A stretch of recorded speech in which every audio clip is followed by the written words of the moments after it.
Listen, listen, listen. Welcome to Monday Night Toy Ramblings, where I will ramble on for 3 hours. I have a hell of a show. I don't say that very often, but man, as I was going through what,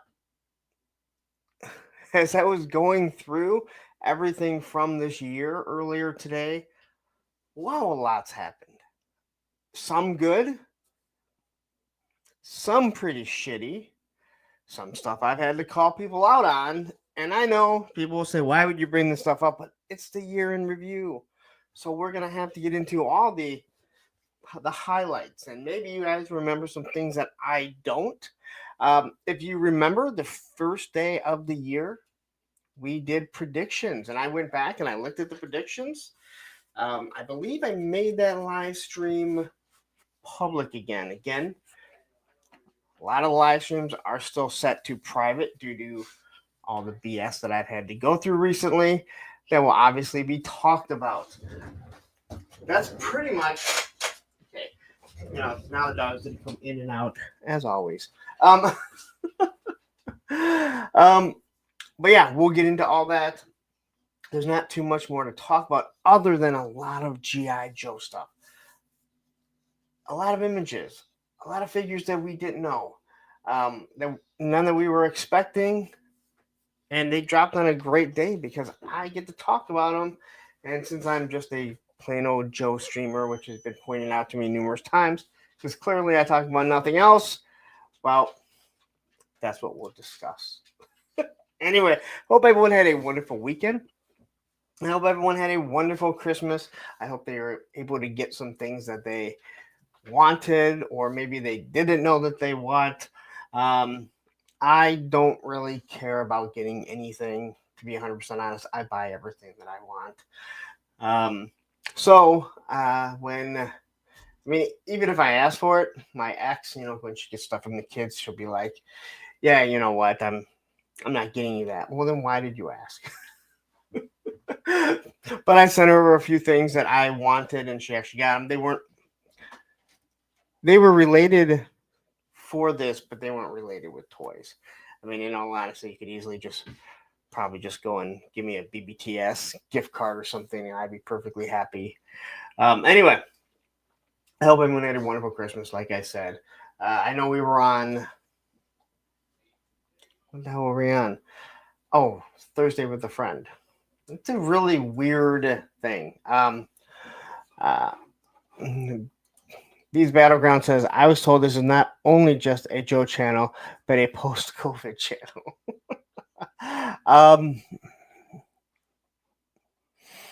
No, it was during the pandemic, but it wasn't taken seriously. That's for sure.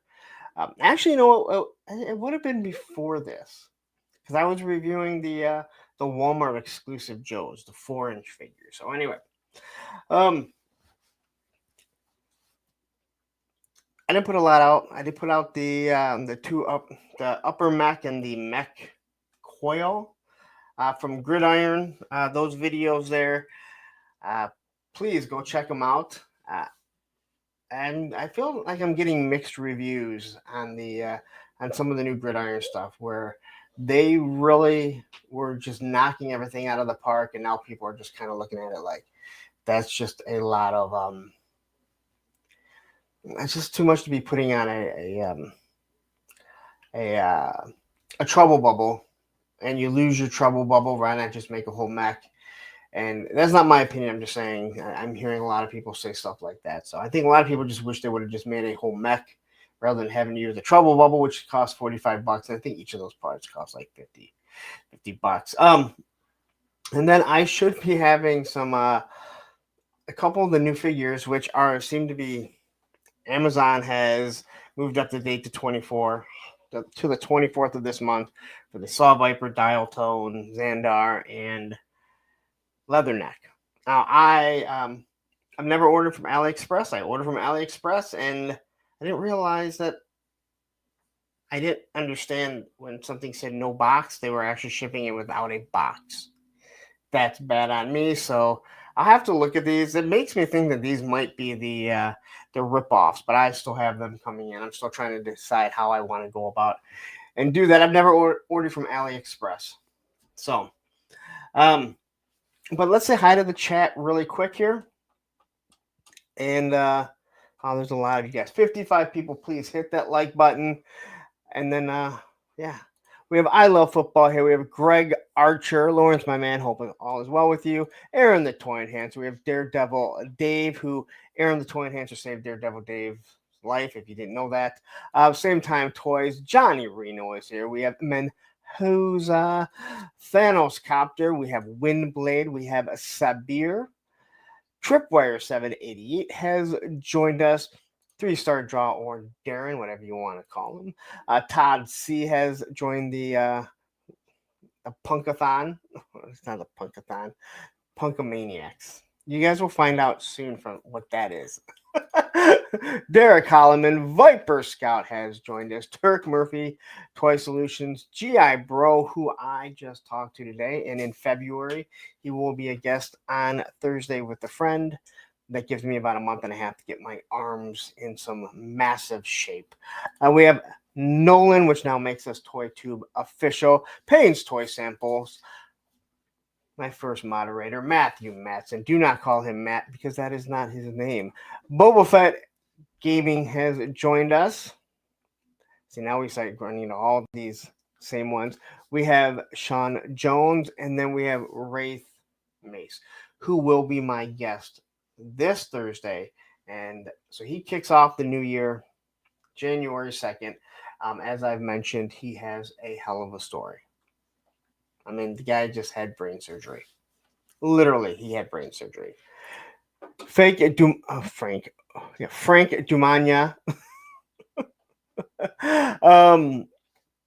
We have Astrodamus Toys, who have you ever watched the Clubhouse? I don't know, dude. 10 people on stream and only 20 people watching. I don't know, dude. Is that even a YouTuber? Do you even YouTube if you have half as many people on the stream that are watching? I don't know. You tell me. Tony's Figs is in the house here. Let's see here. Bobby Wold. I'm not giving anything away. Hasbro. What a sense of humor they have. They sent me an email letting me know Xandar is about to ready to ship. I should get it no later than December 30th.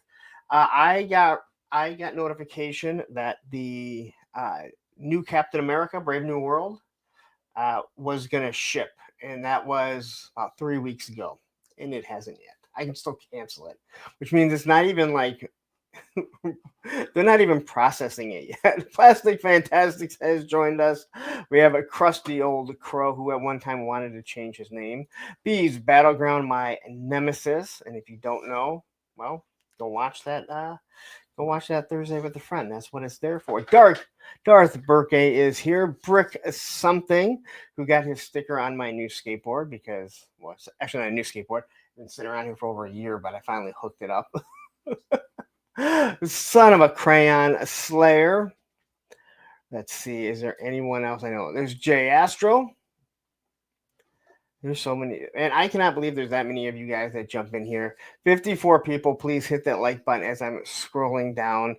And I can actually start into this. War Chest Full of Toys, who also will be on Thursday with a friend this January.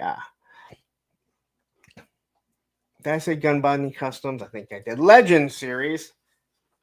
Legend, I am going to expect to see the Punkamaniacs running wild tomorrow, who he is going to be doing a 24-hour stream. Hey, Tony, when are you starting your stream? I don't know if you posted it or not, and I've just completely missed it, but please let everyone know. Matthew, Ed, if you guys are in, please post a link to Tony's channel so people can make sure they subscribe to it. He's going to be doing a 24-hour stream. He said all super chats go in his pocket. That's how he rolls. I'm just kidding. U.S. Combat Dojo has joined us.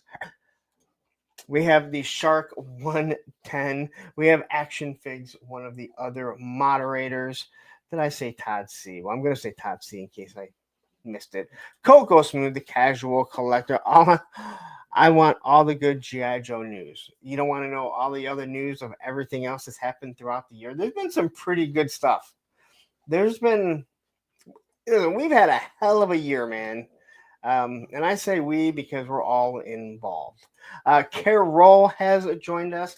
I used to really like Carol when you were here first before Oz. I'm a little disappointed. I feel like I'm not loved as much as I used to be. And Ray Black, I think I hit everyone. I may have missed a couple of people, and if I did, I do apologize. It means I will just come back around a little bit later. All right. So I want to talk about something really quick, and this is actually serious. All right. I have no love for this guy, and this guy has no love for me, and that is Bobby Valla, owner of Valaverse. Okay, and I only bring him up, okay, because once again, he is an owner of a company. Valaverse makes Action Force or whatever. I think it's well documented he doesn't like me, and I don't really care for him. I no longer support the product, but from what I understand, somebody doxed him. Now, if you don't know what doxing is, that is when you put out his information, his address, phone number, stuff like that. And I mean, when I was told, I said, as long as no one blames me, I'm happy. I guess from what I understand, I think he's already sent a cease and desist. I don't know, some sort of, a lawsuit against him. Whatever. My point is, what the fuck is this world coming to? Why? What? Especially over toys. Like, dude, are you fucking dying, Roman?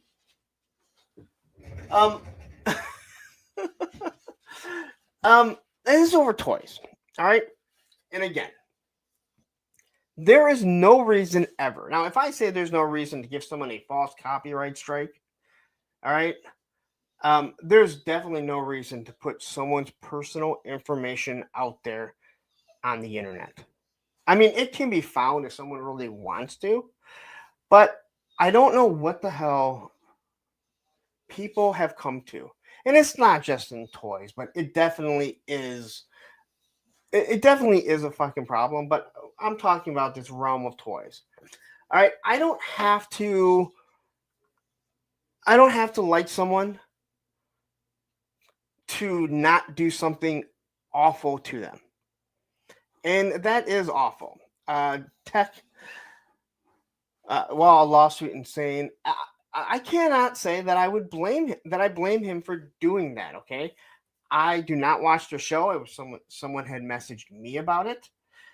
The fact is, stop doing this type of shit. All right. If I say stop giving false copyright strikes to people that don't deserve them, damn right I'm going to say don't dox people, because there's no reason for it. There is never, ever a reason for it. That's all I have to say on that. Okay? I want to say thank you to Same Time Toys for being the last Thursday with a Friend of 2024. And it was a great one. It has also helped that I haven't been working these Fridays. Did I work this Friday? No, actually, I worked that Friday. I did work that Friday, but we talked for quite some time. And again, I don't go to sleep. Boba Fett says the toxicity is really bad in gaming. Yeah, I mean, I don't know. It doesn't surprise me just because, it's just, I don't know why we think that we can do whatever the fuck we want because there's the ability to do it. All right. The world was much better in many ways before the internet, or when you could just walk up and punch someone in the face for being stupid, or you fight and one wins and one loses, and then you go your merry ways and you never have to worry about any type of repercussions. I don't know why. I mean, I know why it's changed. It just sucks that it has. Beardy McBearderson is in. Don't hate. Yeah, no, it's just, again, it's one of those things. And after all the shit that I've gone through, again, whether I like someone or not, it doesn't matter. Right is right and wrong is wrong. it goes to a lot of things that I talked about before. So anyway, I want to say thank you to Oz and everyone over there on the Astrodamus uh, Toy Network, whatever you want to call it. I don't know what I don't the clubhouse just for having, and I was on for the majority of the time. I said I wasn't going to stay late, or I wasn't planning on it. I think I stayed. I know I stayed to the end, and we talked for probably an hour after. We got a lot of issues. And then again, Wraith Mace, who will be on this Thursday. So please check that out because I think you're. I've talked to him numerous times, but I've never had a one-on-one with him. And let's be honest, he's like I said, dude's got a story. The guy just had brain surgery.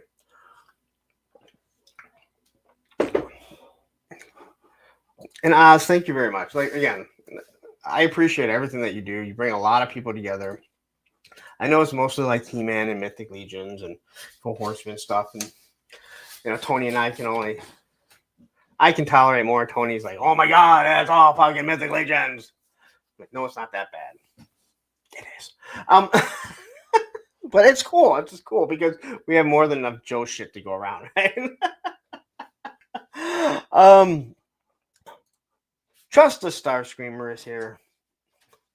Trust the stress. True Star Screamer. Happy Mother Loving New Year, man. Yeah, I hope it's gonna be a good year. I really do. I mean, I think we all do, right? So it was sent to me by Terrence. Purple Gang Gang. It is it's a YouTube show, and I believe if you go on YouTube or I go on Instagram, you'll find it. They are going to be giving away a HasLab Hiss. So look up on Instagram how to find it. If Ed or Matthew know exactly a link that they can have, go check it out. I think you got to subscribe to the channel. We actually recently talked about that. YouTube just not like that. They're trying to get to 1,000 subs, but there's a lot of people that missed out on getting a hiss. So this might be a perfect time, a perfect chance for people to get that. And so Oz is saying, yeah, they have to hit 1,000, and if they do, great. It's not my channel, so I'm not worried about it. Like we talked about it earlier, YouTube does not like that type of stuff. But hey, I'm sure there's other things that YouTube should be worrying about. So anyway, I quickly talked about the Leatherneck and the Xandar. Does what I should be getting in from AliExpress, and I've already seen someone post it. And he said like Stevie Wonder must have painted this, and the face is all over the place, and that makes me think that these are knockoffs. So I didn't realize they were unboxed. I've never ordered from AliExpress. It would have been nice had Tony told me that they come unboxed. I know it says no box, but I've never seen something. And he goes, eBay? I'm like, fuck, I know eBay, dude, but eBay's not a legit site. And you know that I collect my boxes. So either way, I have to keep them off. Well, you say they're not knockoffs. Where's the box at? I mean, it's it's just a question. Like, where the hell's the box then? All right. Before we get into everything else, we're obviously going to talk about the. You guys know everything. Okay, but no box. But again, I didn't. You're not really putting shit right there. Probably right. Probably stolen right off the box or right off the belt. You are probably dead on right there. Anyway, let me put this up. You guys know the links. I don't know. I know that Helidope Toys has put up the new wave of Mythic Legions for pre-order. I'm not sure if the code works. You try it. If you get away with it, great. If not, I can't. Tripwire says, Punk, I think the factories make extra and sneak them out in the back door and sell them on the black market. I wouldn't be surprised. I wouldn't be surprised, but I'll give it a chance. Again, Yeah, it does say no box, but I guess maybe I wasn't thinking that's what they meant. We have shit from Walmart where they come in a bag, but it's still in the box. I wouldn't imagine that they would take something out and sell them loose. So anyway, doesn't matter. It's money that's already spent. It's gone. All right. As many of you know, I had a birthday yesterday. Birthdays are just another day for me. But I don't really want much for my birthday. Like I said, for Christmas, I have everything that I need.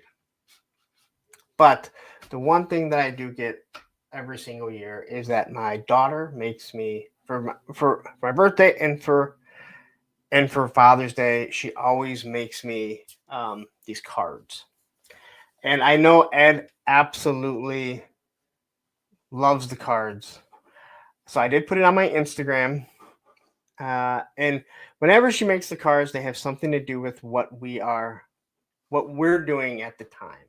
And I mean exactly at that time. And here's Fatrid right here. I don't care if there's no issues or not. It doesn't mean they can't be knockoffs. We know they sell a lot of knockoffs. So anyway, this year she made me this birthday card. Now I enjoy them. She's 15, almost 16. She's been doing this thing she's been doing it forever. I mean, when they were kids, they both did it. My son, he could care less now. Could really care less. But as you can see here, you may not understand this, but those are 2 little blood bags, and that is a steak. And it says "Happy Birthday" with a broken heart. And that is because we have been watching Buffy and Angel simultaneously. Okay. So hold on. Let me see if I can. If she's up here, let me see if I can have her come read it for you guys. All right. 1 second. Let me.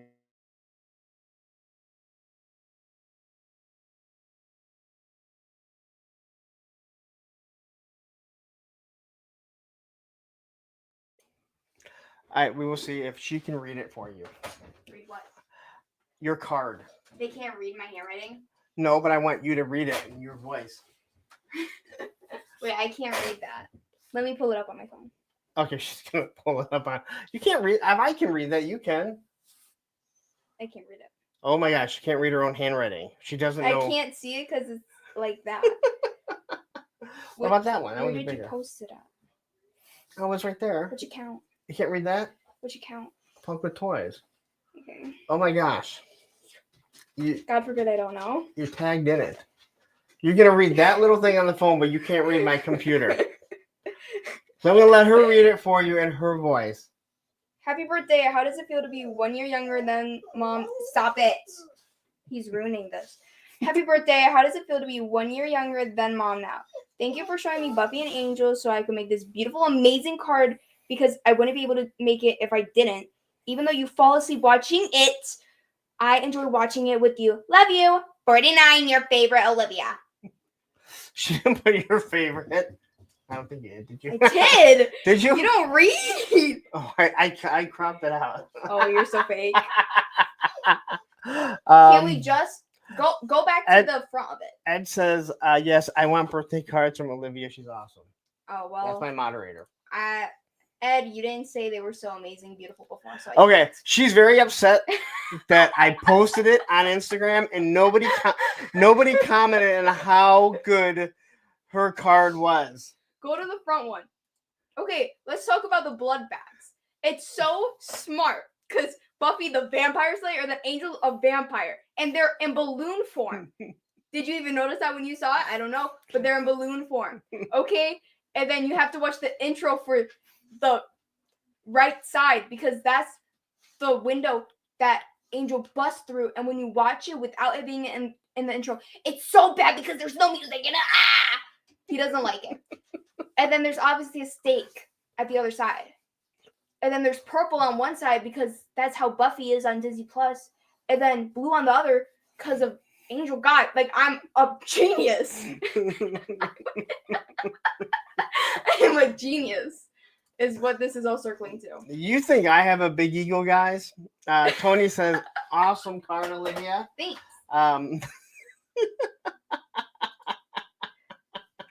Anyway, thank you very much. I'll make someone a card if they buy it. She's $5 if it's simple, but if I have to make it a heart, 10. When did we start negotiating your cards here on my stream? 5 seconds ago. Okay. Yeah, I think Doug has to go out. Wait, mute yourself for a second because I have to tell you something. All right, I gotta mute my. You know what? I'm gonna let you talk to Moss Man for 1 second here because she has to tell me something. So, here you go, really quick. Oh, hey guys, welcome to the 36-hour Punk with Toys for Tots streamathon, yeah! So we all know Lawrence, and sometimes he can be a little bit sassy. But for the next 36 hours, Lawrence, he's raising money for Toys for Tots. And so he's going to take all the money that this channel makes, so through your super chats and your super stickers or your memberships or all the monies, guys. And he's going to use that to go to Sergeant Reds and buy toys and donate them directly to Toys for Tots. But don't worry, you don't have to just watch Lawrence for 36 hours. He's bringing actually a lot of friends to come help. A lot of great content creators like Allison Troy, Punks on Film, Osterdom's Toys Clubhouse, Helidope Toys, and just a whole bunch more, guys. And you can support just by sending a super chat or becoming a channel member or even maybe just reaching out to Lawrence with a direct donation. There's also a note here from Lawrence. What does that say? It says, tell them I'm not just going to buy G.I. Joe figures and gridiron stuff with the money.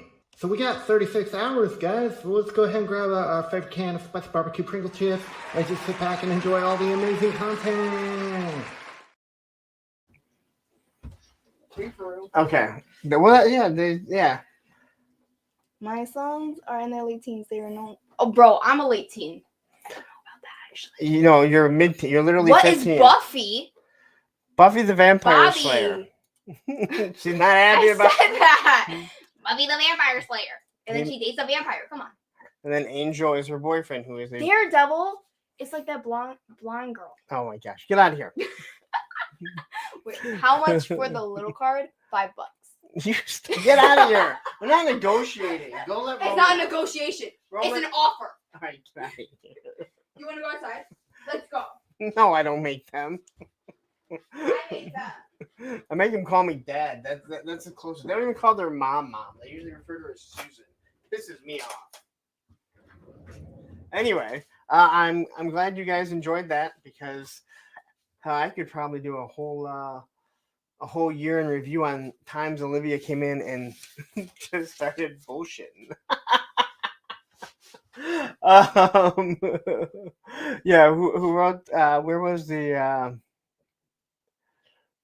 Who said the? Make sure she doesn't copyright strike me. Yeah, I need to be careful on that one. Yeah, Tripwire here. Be sure she doesn't copyright strike you for posting her art. That one I might not be able to fight, although it was given to me, right? So it technically makes it mine. Anyway, that's the type of stuff that I deal with her. And you know what? I think Ed, who I think he has a very similar relationship, maybe with his daughter, who's now in the Air Force, which obviously they can't do nearly as much because she's in the Air Force. I think he gets it. Of all the people I talked to, he probably gets it the best. Anyway, so that's it. I only brought up my birthday because many of you, and Ed was one of the biggest ones that talked about how they absolutely love seeing the cards. I hope she never stops because I truly don't need anything, in all honesty. I mean, I buy everything that I need. I buy everything that I need. So getting stuff like that and the fact that she incorporates it, and it's actually the second Buffy one that she was doing. And then she started asking me about the spoons. I'm like, I don't remember the spoons card. I have it somewhere. It's probably in this chest over here. I don't throw any of the stuff away, that's for sure. But anyway, I hope you guys enjoyed that as much as I did. It sure sounded like you did. I'm very open, maybe a little bit too open, but hey. Here comes the money. Here we go. Money talk. Here comes the money. And Daredevil Day with the $4.99. Next year, I want a birthday card. You got to ask her, okay? You're negotiating with her. Right? The fact that she came in and starts like, well, I guess someone did ask her, right? They did ask her how much. But to have it personalized, that's the biggest thing. Again, she just has so many ideas. It's just running through her mind, and you can't stop it. And that's what I love about it. So, all right. So let's get into G.I. Joe stuff, and then we can get into the year in review for Punk with Toys. It's mostly centered around the live streams. Action Fig says, yeah, my daughter got me socks with her face on it that says my favorite daughter on them for Christmas. You have to love when they just don't care. Like, they have no shame at all. Yes. Did anyone ask me to make them one? No, not yet. I take cash or card. Okay, go away. I'll make a Venmo, guys. You just gotta talk to my dad first. See, this one she's something else. All right. Thank you for letting him out. Now I'm gonna continue on with my stream. Thank you for letting him. That's what you're saying. Thank you to. You should say thank you for entertaining everyone on here. This is a highlight of people's lives. I don't know. They're gonna go back to the stream every night, and me reading that card is gonna be their lullaby. Daredevil Dave says, "I owe you $5." Let me tell you something. He just wants to give me free money. That's fire. I take the cash first, and then I do the card. Johnny Reno, if she did that, there wouldn't be much to say because there's not much merchandise being sold. True Star Screamer says, I had my girl run production on my last live stream. I love every second of it. You know, I love the fact that you guys have no issues. And again, I know you shouldn't because this is all Okay, for if they do, fun. then we're finna tussle. Okay, go away. now I want to finish. Finish talking about me behind my back. You can sit there, just be quiet. She can't be quiet, so leave. Hey, what's up, Punisher Dogs Bill? are barking at you. Oh, bark.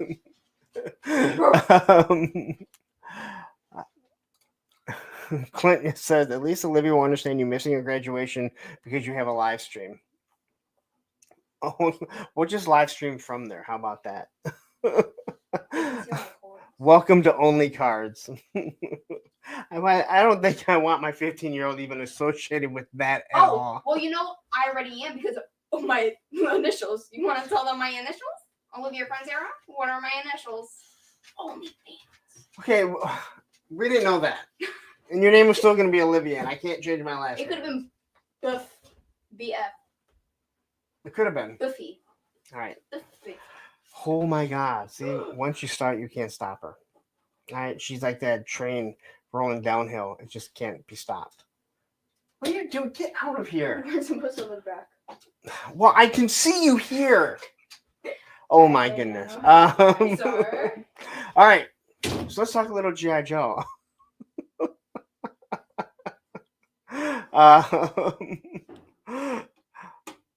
So a little bit of high-end news here, and they dropped a Zorana, and they are,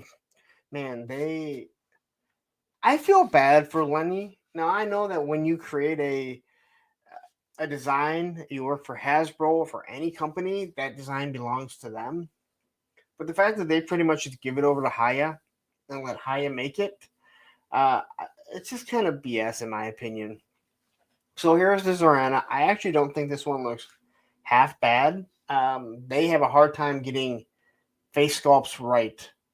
If they have a balaclava, a mask, anything like that, they're okay.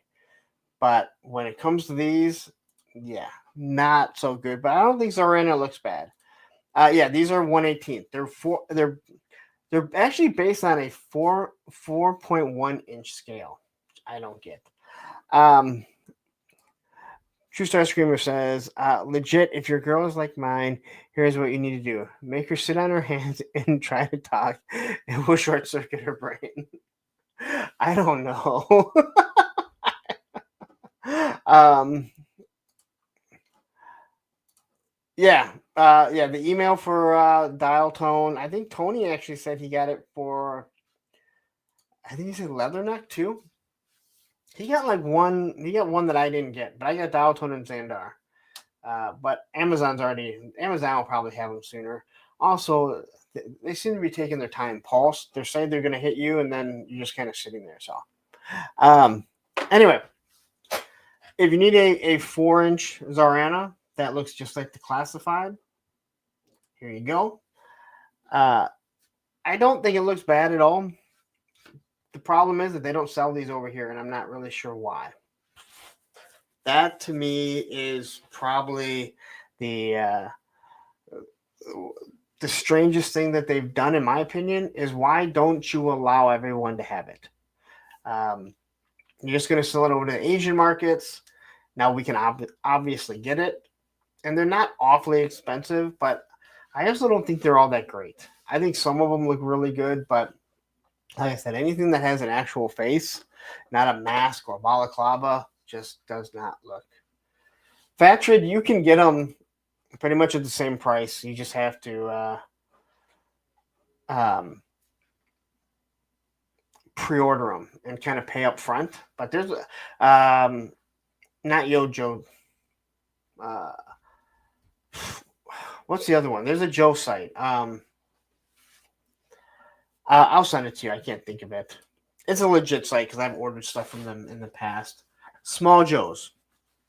Small Joe's has them. So you can get them.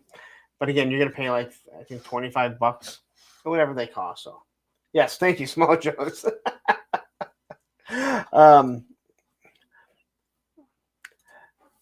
True Star Screamer says, if I had the money, I would totally have a Haya collection. The Major Blood and Cobra troops looked amazing. Just damn scale. Yeah, it's all about the money for me, to be 100% honest. They're just, I've really moved into the 6-inch. I mean, I still like the 4 or 1/18 scale, but just not nearly as much. So, where was it?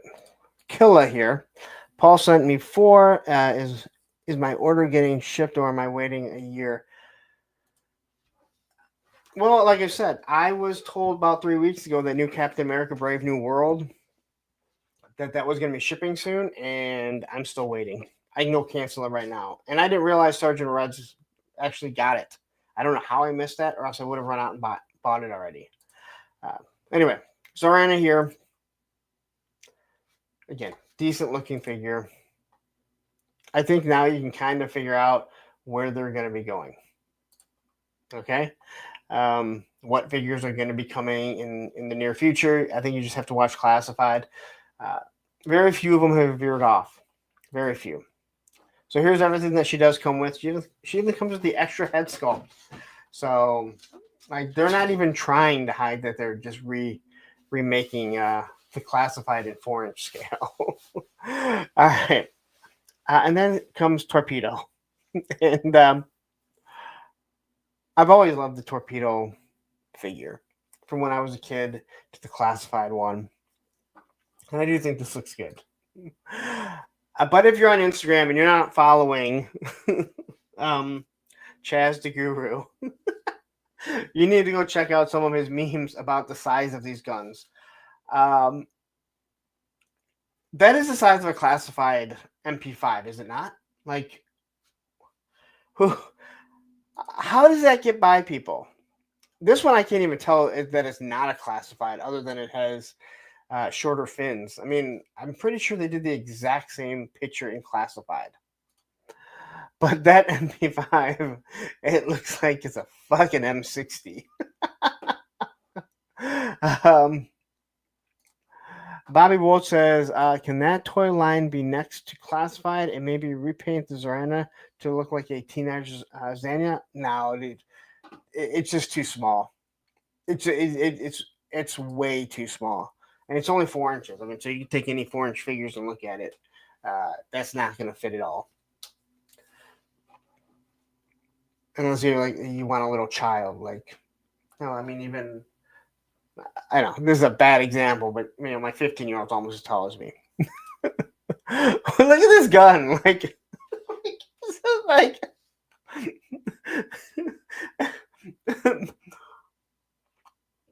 it looks like one of those awful NRA family photos where they give like the 4-year-old the M4 to hold.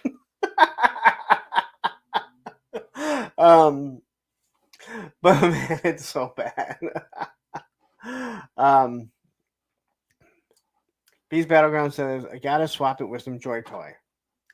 The weapons, I mean, I have weapons. I mean, and I know Delta 17 said they're going to be dropping some weapons packs. So if you like their weapons, you'll be happy with that. I don't remember you being that much taller than me.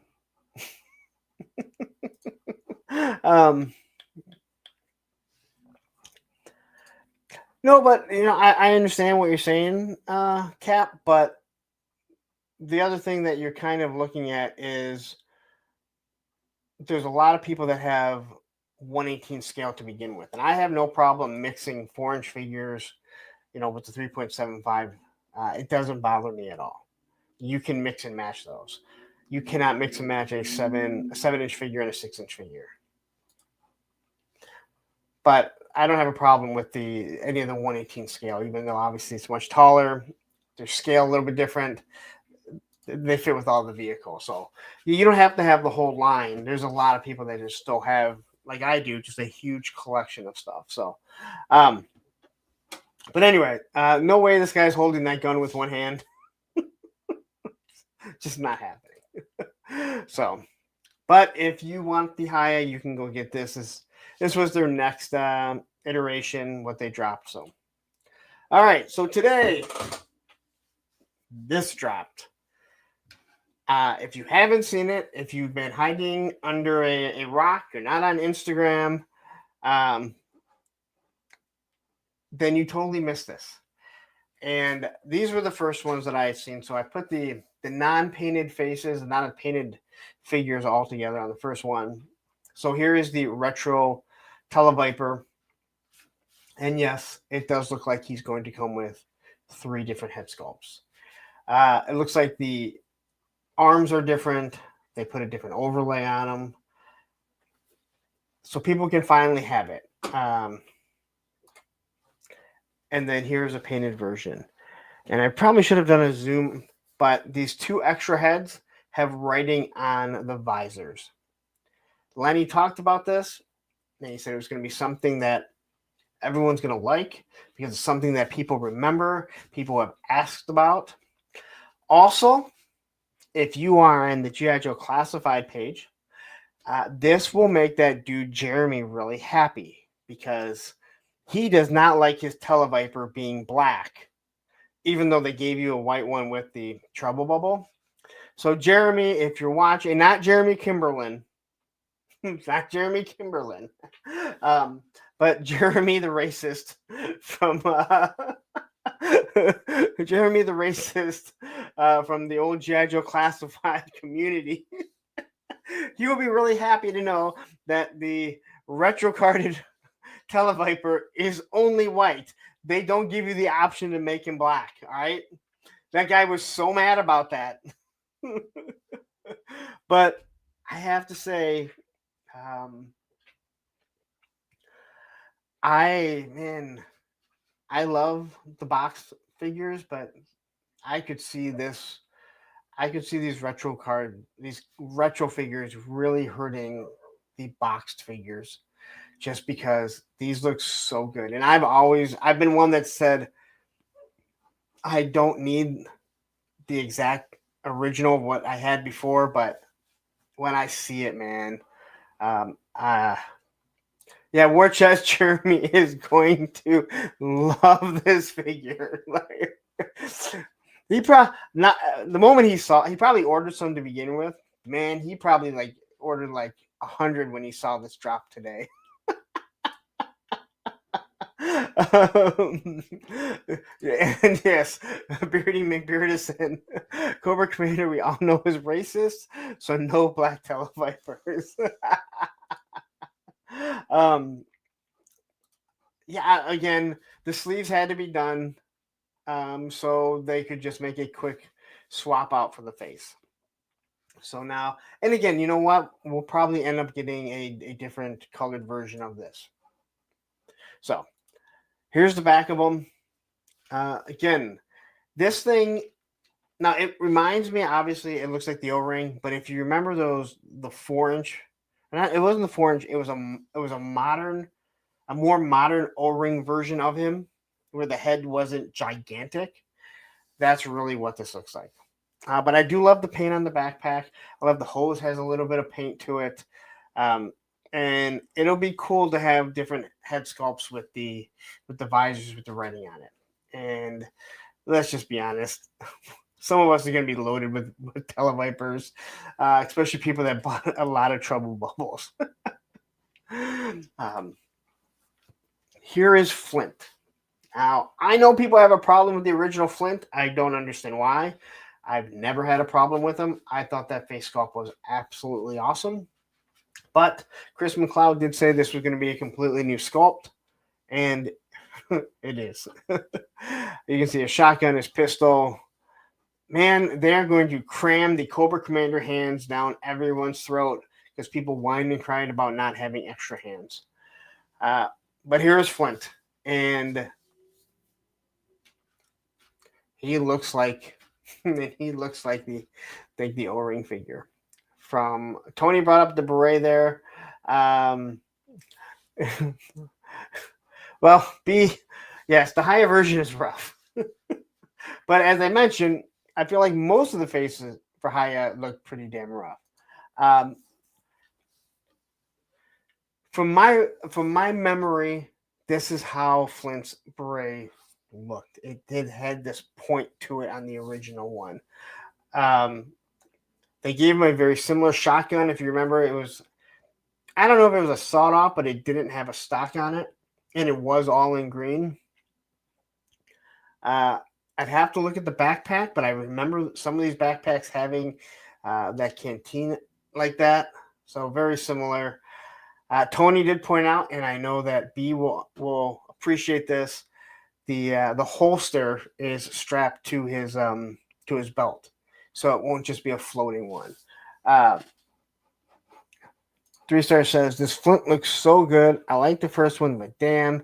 And hey, look, actual retro weapon. And that's another. You're absolutely right. Because I don't think that shotgun's been done yet. I don't think that shotgun's been done.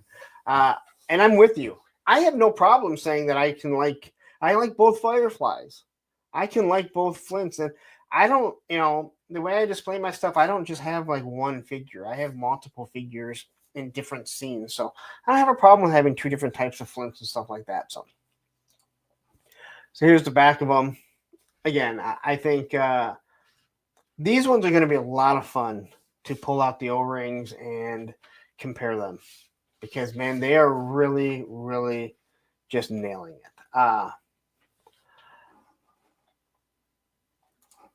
I mean, it might be, but I mean, I can't imagine it's going to be any thicker than the bats. I mean, the bats have I don't know if it's a thick, but it's a sturdy. You don't have to worry about it breaking. And then this popped up. Now, this is obviously not before we see the painted version. And I love the fact that we're getting, I don't care about the blast effects other than the flame effect. That is the only thing that I was like, dude. J Solo Art says, what is up with the drop leg holster? Well, that's how holsters normally are. So I don't know.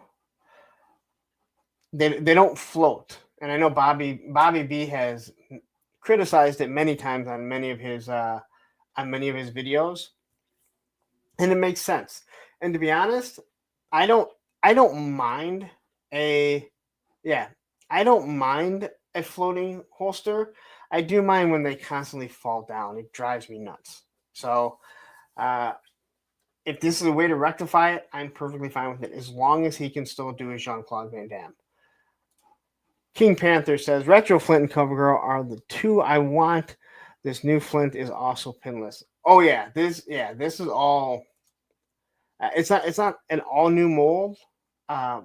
It's a new sculpt for him, but I'm sure these are all pieces they've already used. I mean, this does look like it is Duke's shirt. I don't know if that is Outback's arms or whatever, but either way. So then we have the bat, and I gave the bat a 10. It was a perfect figure.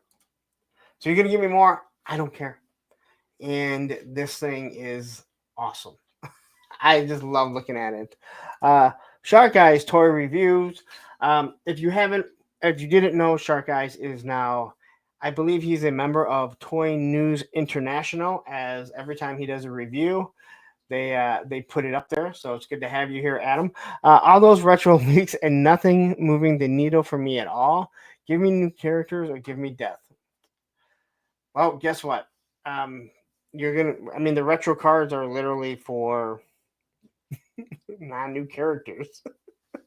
But they are giving you the clear. Hopefully it sets properly. They're still giving you the battle damage head. And these are all from J-Con. But the flame effect, I really don't mind having like a laser effect. Now, I don't know why they did purple for the laser. But I do understand the red for the fire effect. So, and then here is our cover girl, and this should make so many people happy because, oh, I want a blonde cover girl, man. If I heard more people fucking whine about that, hey, cover girl wasn't blonde. She's like blonde in like one episode, but the OG one, the O-ring had a giant head of. She just had a giant head. She had a giant head.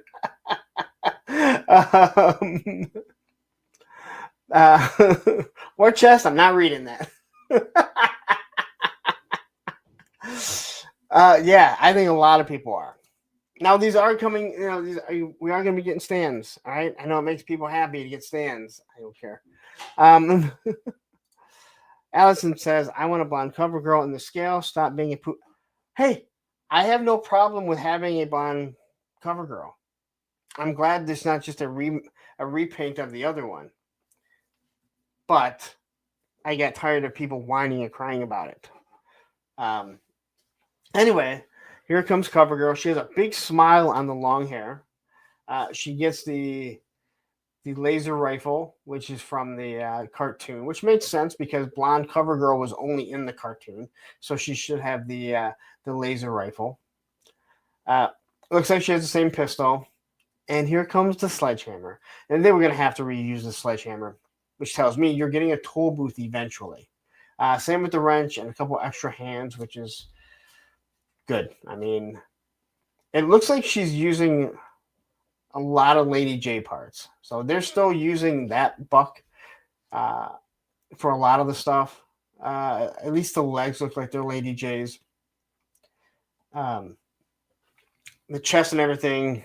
The upper torso looks like it is CoverGirl, but a whole new head. And I do wonder how pliable this hair will be back here, because you want to be able to move it around. So, and people weren't sure about this, but this looks like it is a green shirt. And they're giving you two different colors. Now, there will be some people mad about this because there will be some people mad that, hey, they're copying off of us because they're giving you green shirts, they're giving you troop builders, and they're giving you two different colors. They copied that off of us. There will probably be people that are mad that, hey, I don't remember there being black-green shirts. That's Jeremy. I do have to say, I don't understand why you would give the green shirts the submachine gun. The laser rifle, yes. Why not give them an M16? That is what a green shirt should have if it's not using this laser rifle. But I like the fact that the neck here is able to be popped out. So it's a lot like the Operation Monster Force and the Fresh Monkey Fiction stuff. That is the right way to go. I'm also assuming that they're going to give you 4 sets of hands. They're not just going to give you 2 white fists and then the 2 black hands are going to be trigger fingers. I'm assuming we're going to get all of them. So, and this thing doesn't look like it's fully painted yet. And then we get the crystal ball. And clearly crystal ball is moving away from the really stupid one that we had as an O-ring. Sorry, Allison. Crystal ball was stupid. I'm not really sure what to think of this. It kind of looks like the Lost Boys. I believe he has some sort of vampire teeth. I know someone said they were hoping they were going to get soft goods, like soft goods jacket. I don't think Classified is doing that. Yes, word chest. Jeremy is going to lose his mind when he sees they give you the option for a black green shirt.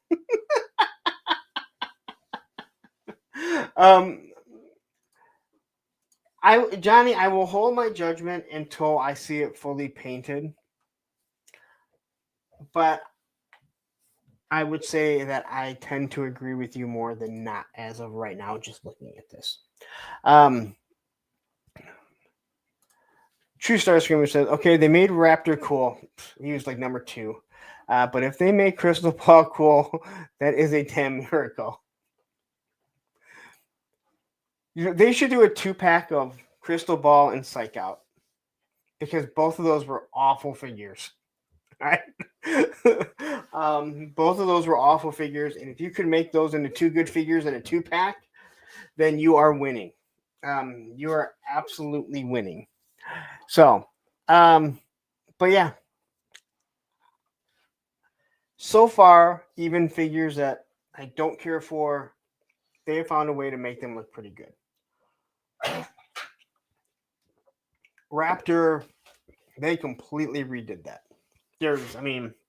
What they did with that to make people actually like that figure, to make me like that figure, to put them number 2 in my top 10 list, that is a small miracle right there. So, but this actually came out before. This came from Nathan. You can see his watermark. I don't know who Nathan is. I don't know who Nathan is. So, anyway. Dude, and that's it, man. That's all that I have for news. Because I have 3 pages of notes to go through.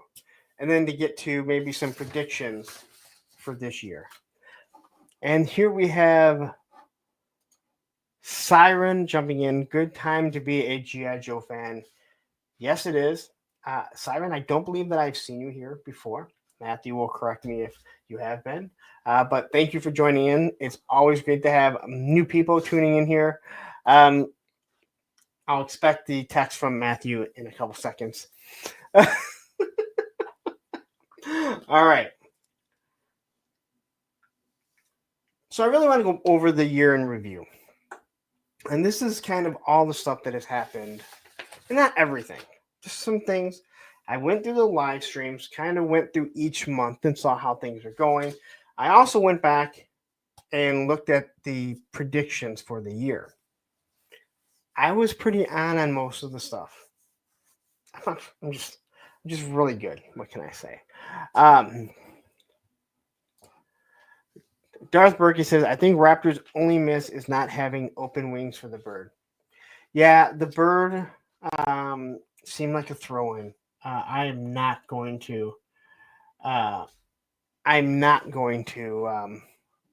disagree with that at all. That was, that was a huge miss. But I do understand, Polly doesn't either. But that General Ledger, that's the bird's name. So boring. Polly at least has like a peg leg. General Ledger is boring as shit. Like, I don't know. I want the Raptor to be able to go out and do... Like, Polly didn't do nothing, right? But he was annoying. Like, General Ledger, like, you want to be able to, like, send that out and send messages to other Cobra troopers if need be, or go scout and bring something back.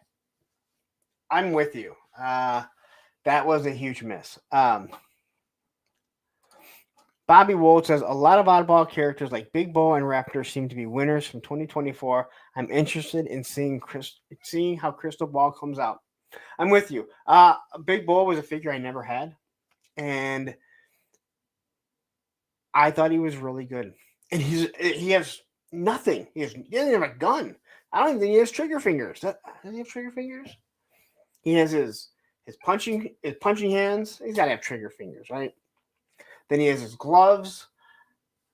I'm with you, man. That is, that's one of those ones that I really, really like this figure. I'm with you.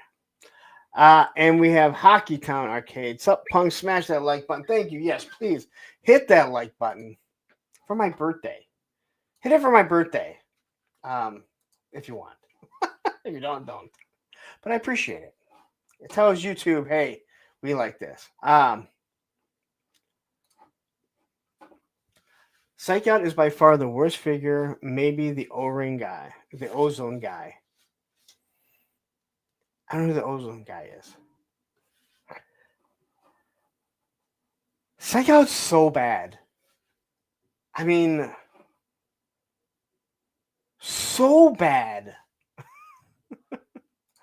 Siren says, been watching your videos for a while now. I just don't comment much. Sorry. Hey, don't be sorry. Hey, a lot of people, they just like to watch different shows, and I'm perfectly cool with that. But I also love having new people jump in all the time. And hey, if you just enjoy sitting back and watching, awesome. There's absolutely nothing wrong with that at all. All right. I'm not one of those people that gets mad about that type of stuff. The character Ozone. I know Frozone.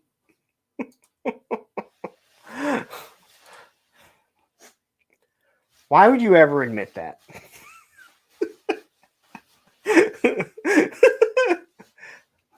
No one likes Psych Out. He's just such a big. He had like satellite dishes on his wrists. He was so bad. He's such a bad figure. But hey, if you like him, you like him. You guys can like whoever you like. I don't care. Anyway, so we're going to start off with January. And we're going to get to... we will get to the...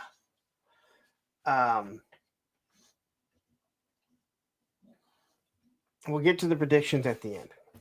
And yeah, there will be some drama that gets thrown in here. And Mark II Designs, better than Scoop. Mark, it is great to have you here. I was shocked that you knew who the hell I was at Joe Fest. And let me just tell you, you are one of the nicest guys. If you guys did not meet Mark at Joe Fest or any other show, you got to go up to him. Truly a pleasant guy. You were always nice to my buddy Greg when he asked if always nice when he asked if I could review some of your stuff, which I appreciate. So thank you very much for tuning in here. I appreciate it. So anyway, January. Thursday with a Friend started with Ted from Hella Dope Toys. At the same time, I kicked off their year being the first guest on for 2024. I thought that I would be asked to be the last guest also, but unfortunately, I was not. I felt shunned. With that said, please head over to Hella Dope Toys. Use my code APWT. Get 10% off anything that's in stock or pre-order. No one else does that for you. Remember, APWT will give you 10% off. Hella Dope Toys, and they ship super fast. They ship super fast. Like one business day. And then we have Cobra Ninja joining in here. Hey, everybody. All right. January also brought us maybe my worst live stream ever. And that was, I thought that I would have the ability to do a live stream and watch the national championship game with Michigan taking on Washington. It was a Washington State. It doesn't matter. They lost. It was never in doubt, the game. I realized that my focus was gone. I want to say, I know Payne came on, and I believe it was Tony also that jumped in to help me. I don't even know what the hell you guys talked about. I don't remember what the hell you guys talked about. But I was like, I could not. I thought I could do it. Boy, was I wrong. Luckily for everyone, Michigan will not be in the national championship this year, so we don't have that problem. Hustle SM says, easy 10K subs by 2025. Keep going, Lawrence. Well, we'll get to that later on. Let's see, what is the poll at right now? Let's see, 79 votes and 75% say that I will. I'm not sure. My goal is 9,000. I will say that. When we'll get to the prediction, I'll talk more about it. 7,000 will be easy, but I put it out there because who knows? Maybe I won't hit that 8,000. Again, it all depends on how you go about doing things. So January was just a man. It was a shit show. That stream. I don't remember anything else really happening in January. It was still fairly early on in the year, and we'll just say that it got a little bit crazier. February, not much happened. There wasn't much that happened in February. At least nothing that I can remember. I don't know if anyone remembers. The Joe team did drop. The Joe team did drop some reveals, and so I was like, "Hey, let's do a stream about it." And Tony's Figs joined me. Shark Eyes, he joined me also, and Bobby B was supposed to, but he had to work. His job sometimes won't allow him to get off, so he was not able to. But Tony and Shark Eyes were both on, and it was a day that I had no moderators. And one of the reveals, and there's so many reveals and things, there was a head that looked, well, it was Mace Windu. But somebody thought that it looked like that was the new Doc head. And we showed it. And then there was some new guy. I don't even know his fucking name. He was trying to be funny. And he was trying to say, do you speak English? Because he was trying to act like Jules. Because Jules, and we didn't realize this at the time, not till the next day. But in that course of asking, do you speak English? He said it a couple times. I think we all thought that it was aimed at Shark Eyes. Turns out it wasn't. Well, at least we assumed it. The guy went away. But this guy right here decided to go fucking nuclear on him, yell and scream at him. Actually, you know what? I take that back. He was here. You know what? I take that back. He was here. My moderators were here. Because I had to ask Matthew to ban him, and Matthew was like, I didn't think it was that bad. Mark, hey, you know what? Thank you for joining. I'm going to hit you up because I want to have you on for Thursday with a friend if you're cool with that. It's to talk about your life. So thank you for joining. I'm going to hit you up, all right? And, Tony, you yelled at that poor soul. That poor soul left. That poor soul finally found a stream that he's like, I fit in with these guys. They want to make fun of people. I'm here for that. We're going to throw jokes. And then all of a sudden, he realized that some asshole that's on screen is yelling at him. And I'm sure that if his wife was watching, or girlfriend, or kids, they probably watched his soul leave his body at that point.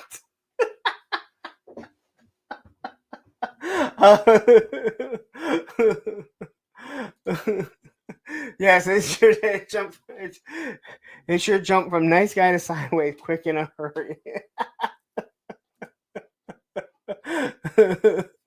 um, Nonetheless, it makes for a wonderful story.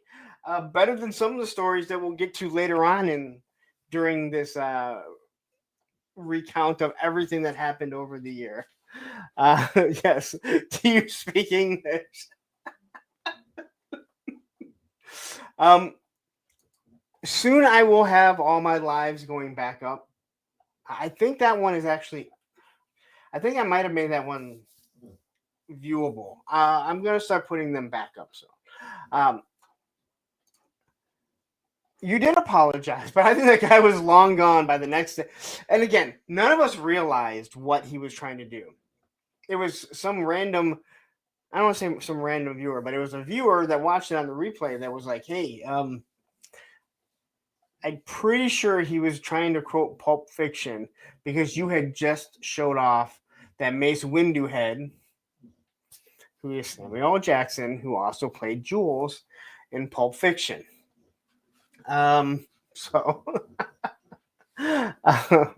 Beardy McBeardison, I predict 9,999 subs. Punk will be copyright strike for posting funky fresh fiction monster squad commissioned images. That's gonna come up too. So anyway, that was really the only thing that I can remember in February. There wasn't too much there. Shark Guy's coming in. Shout out to Tony for being a real one. Well, Shark Guys, Adam, you were there. Can we admit that Tony was yelling at the guy?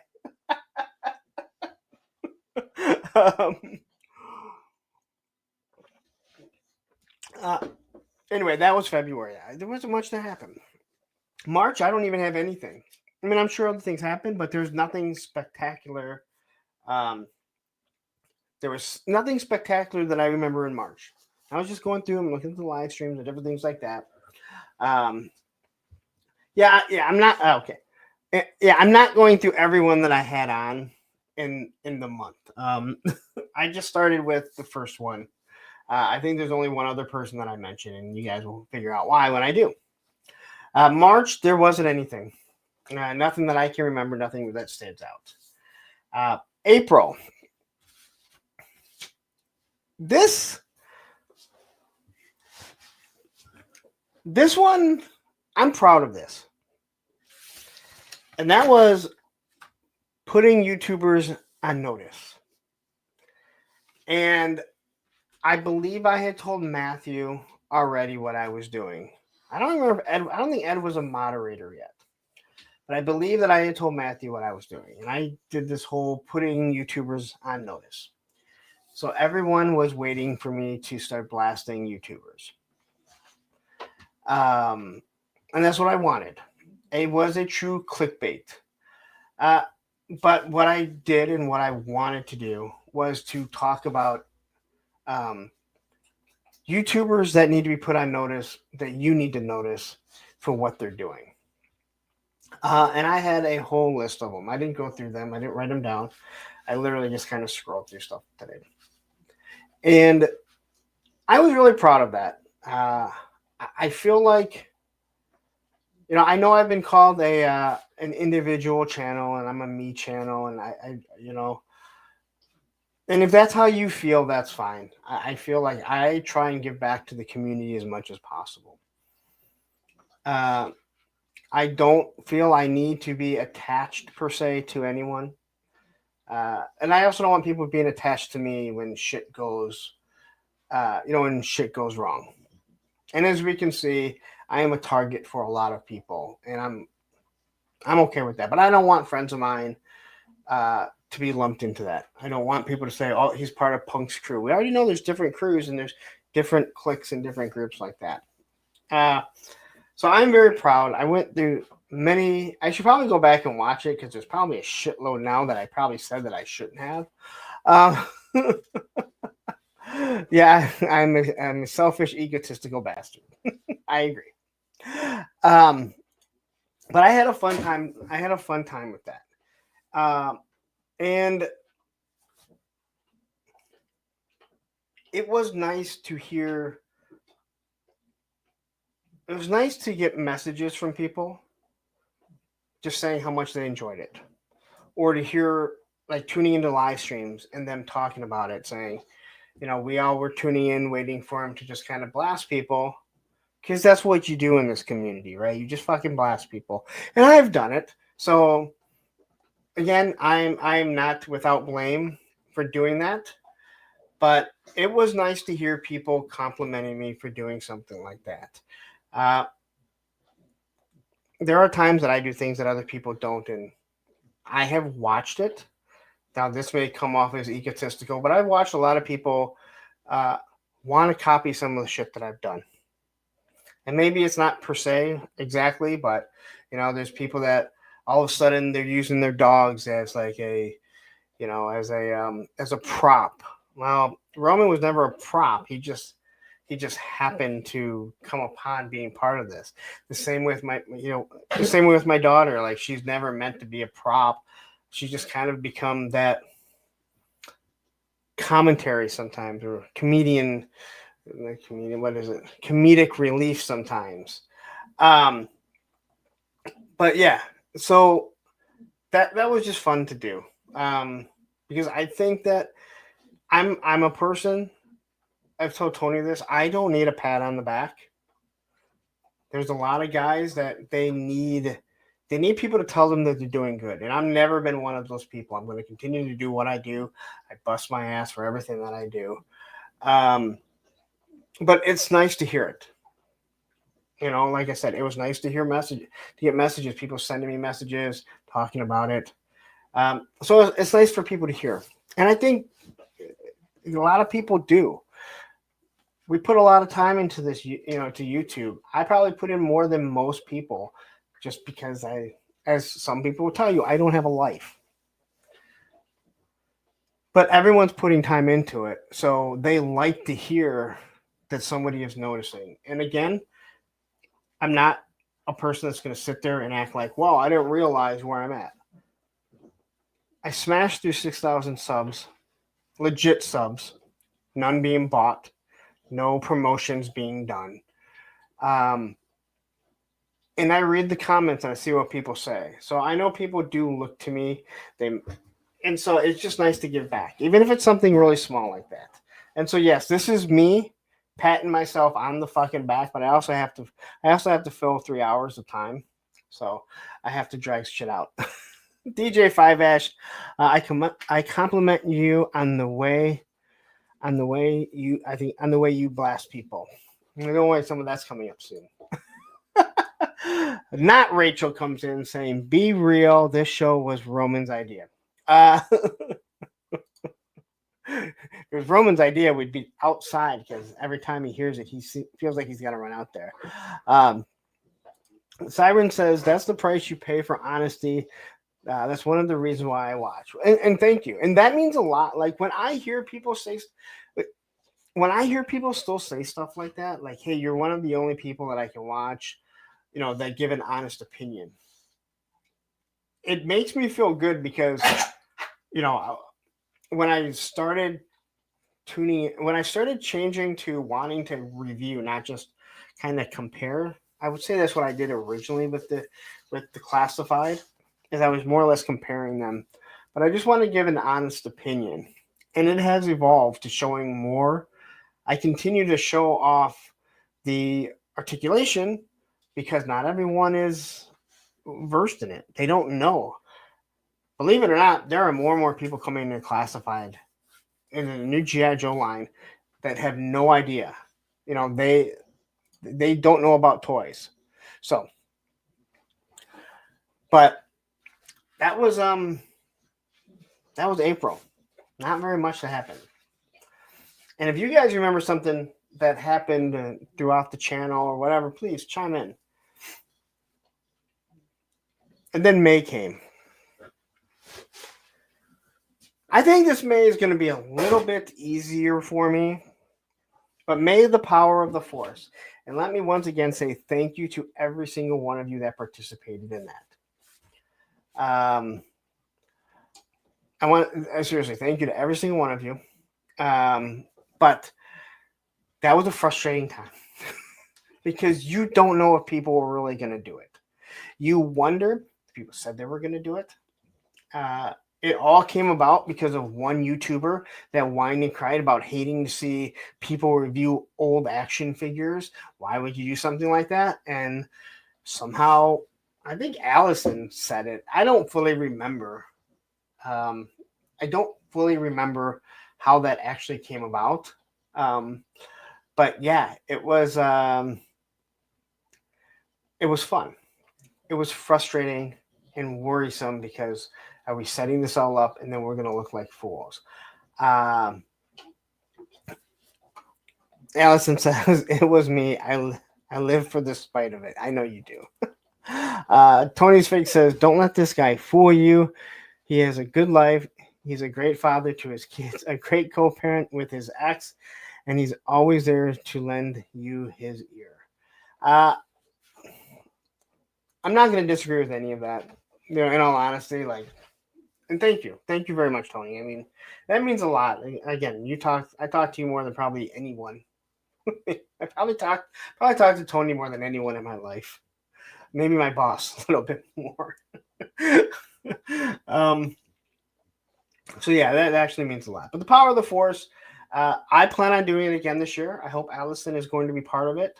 I hope she wants to help with it because I need the help. I think we're going to create a Facebook page.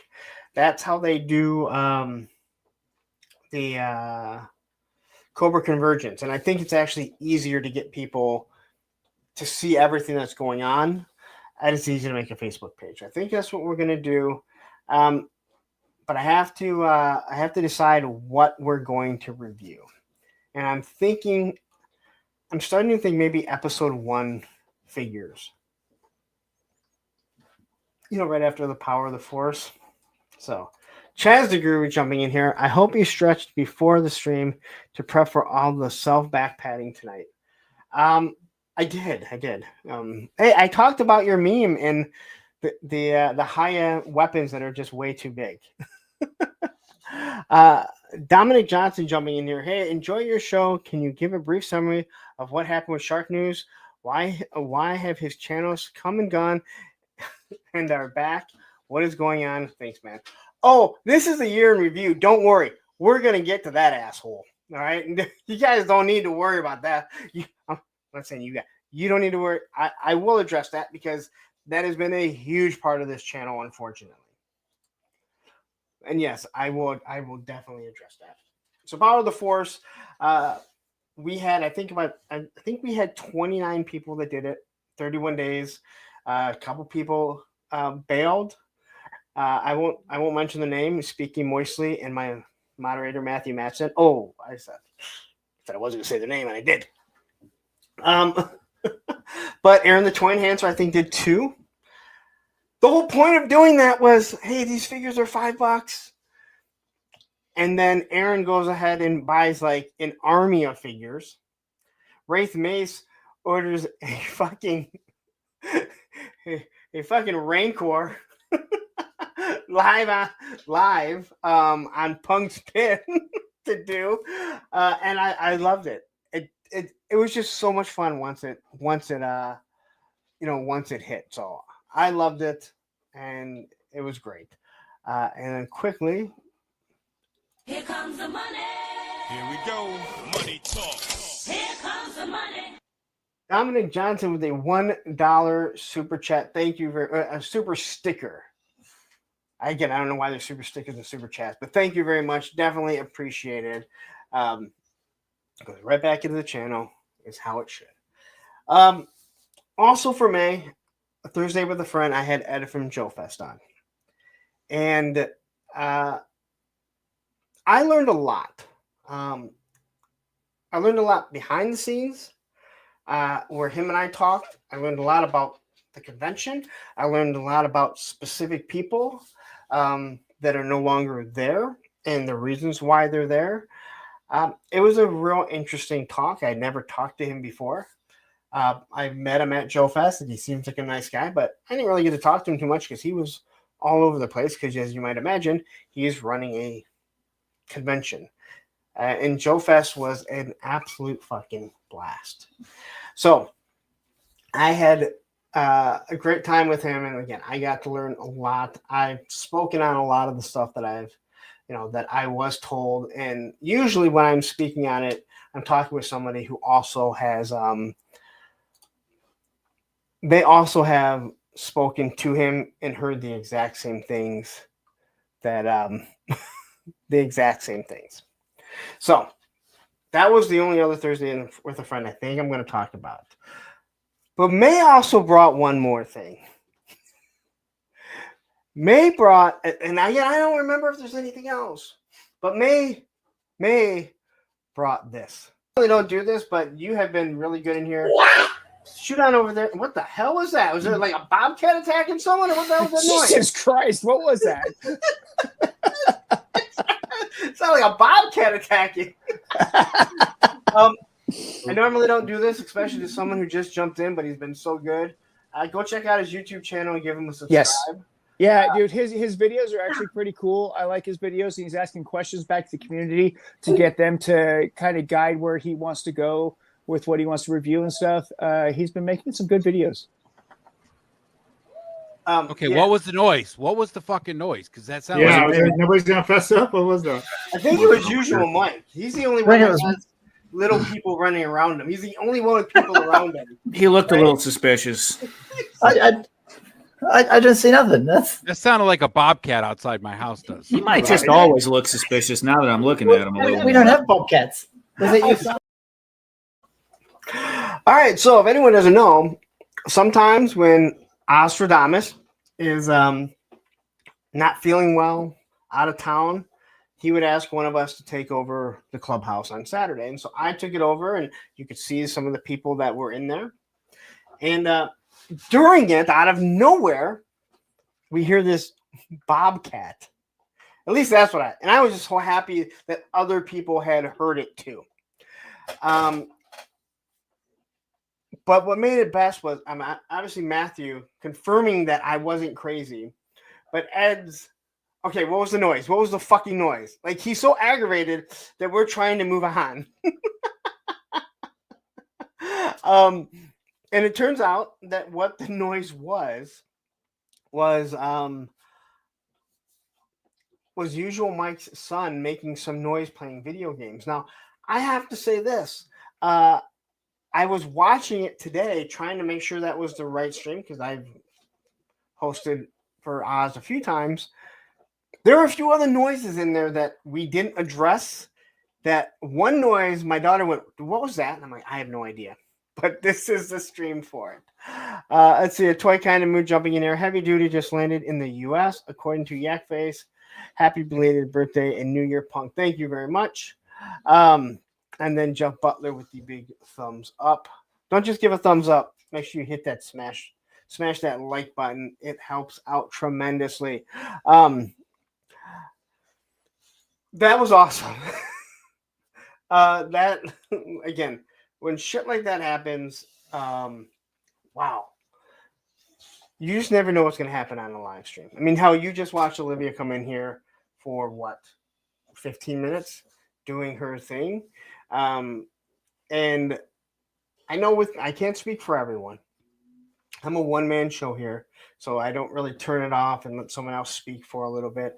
If you have, 3 or 4 people doing stuff, it's much easier to pause it and walk away, take care of. I don't get the chance to do that, and you guys are absolutely wonderful about that.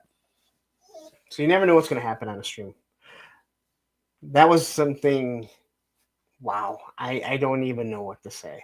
Um, I don't even know what to say. Eternian Ellipse, nice to have you here. Hello, everyone. I want to wish everyone Happy New Year. May 2025 bring lots of cool figures, rides, and play sets.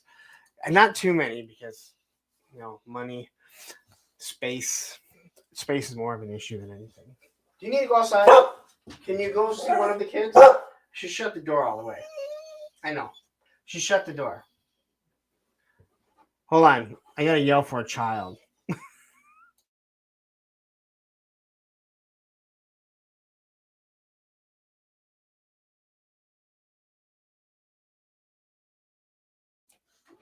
And she's here. Thank you. Don't close the door all the way, but if you can close it so I don't hear any noise or less noise. Thank you. All right. June came Joe Fest. There's so much that happened this month. So I hope you're still listening because we're gonna get into a lot of shit here. I'm like, man, we're getting through the months pretty quickly, but I started realizing this was about when the shit starts to hit the fan. All right. So Joe Fest was all set up. Travis had set something up to do a panel. I was asked to be part of it. And it was supposed to be a good time. And it was. First I'll say, it was a great fucking time. One of the best fucking weekends of my life. Okay? But a lot of shit happened. King Panther says, Punk, you do not work completely alone. Mossman provides serious relief coming. Serious relief. Come on now. That is true, but I need more. I definitely need more. Gaming Implosion. I don't believe I have seen you before. And what the fuck is that? I got I don't know what that profile pic of yours is. All right, so Joe Fest. It was all set. We had a great time. But about a week before Joe Fest, I get a message from Tony. Told you I talked to Tony a lot. And he's like, dude, what's going on with Ray Paz? And I'm like, I don't even know who the fuck Ray Paz is. I couldn't remember who he was. Oddly enough, when I was watching my early streams, Ray Paz what used to be in my chat all the time. Well, Travis had a conversation, saw him in another chat, and said, "Hey, haven't seen you in a while." And he started basically going off. And Travis and I read the whole conversation. He basically said, "Well, I don't know what you're talking about." He's like, Punk and Bobby B, they're going after Shark News, which I really had no clue. I made it. I think by that time I had made it known that I did not like Shark. I never had a problem with him. So he seemed to really have an issue with me getting a interview with Lenny. But I don't care. YouTube is a giant fucking world. We don't need to like each other. All right. I probably don't like a lot of you guys on here right now. Just kidding. I love all you guys. Anyway, so basically said we were coming after him and we were doing this, and I was like, I don't give a shit, dude. I don't even know what this is about. And then at Joe Fest, it kind of started, and we started getting all this stuff that was happening. And I'm getting messages from all these people that aren't there or whatever. What's being said, what he was posting in his community tabs. And he basically created a witch hunt for me, Bobby B, Shark Eyes, Surveillance Port, Baldy, and I think that was it. Saying that he's getting all these copyright strikes and that it's someone that's associated with myself or one of us, right? Travis even tried to be nice and shout him out, and he even pretty much told in different terms, fuck off. A little behind the news things. I'll say this. When Travis was showing me the slides of like all the YouTubers that promote Joe, I said, you need to remove his picture. And he said, nope, I'm not going to do that. Just is going to create more that's going to create more drama. And I was like, well, you're fucking better than I am because fuck that guy. I stand by that. Anyway, and you guys will fucking. So this all kept happening. He kept letting Ray Paz and Hal Jordan run their fucking mouth over and over and over and over. Now, if anyone is wondering why I'm talking about this, this is the year in review, and this is the shit that happened this year. All right? And now some people say, why do you dredge stuff up from the past? Because year in fucking review. So anyway,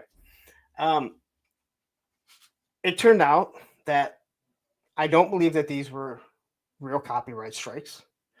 Because I've already showed you guys, because people kept asking them, hey, who is it? Who is it? Who is it? And what he showed us is not what YouTube sends you. And all of a sudden, he starts promoting his new channel. That's how he responded to people. Go check out my new channel. Go check out my new channel. Go check out my new channel. And so I came back from Joe Fest. I did not do a Monday stream. Shit had kept going on, and my name kept getting brought up. And I had to address it, and I did. And that's when I said, you know what? Stop bringing my fucking name up. This is all a fucking lie. It has nothing to do with me. It has nothing to do with Bobby from what I can tell. If it has something to do with them, then fucking say who their goddamn name is. Because YouTube tells you exactly who is fucking copyright striking you. You know how I know? Because I fucking got them. And we'll address that one in a little bit too. Anyway, I did a live stream and I talked about that there. Actually, let me take it back. This is going into this is actually in July. This is going into July because Joe Fest was right at the end. So this is July. A lot happened in July. So that was 7-1 that I had to address that. About these false copyright strikes. 7-8 came, and this was when all these posts that he made, that he let people blame us, and he wouldn't acknowledge who it was. Those ones magically disappeared. Like that. Those were the only ones. He said, I got 7 copyright strikes. You don't get 7 copyright strikes. At that point, you're taken down, and you and YouTube are talking back and forth to figure out what the fuck is going on. And I would say this was the point that it fucking, I fucking lost it. I've lost it before. You guys may have seen before. And I addressed it. And that's when I pretty much said, that was when I addressed his name. Because he wants to do shit like this, we should be on a first name basis. I think fair is fair, right? And within a day, he removed his whole channel, just deleted, gone like that. But his new channel was made. And all I can say is, from what I can tell, is that he was buying subs and he wanted to make it more legit.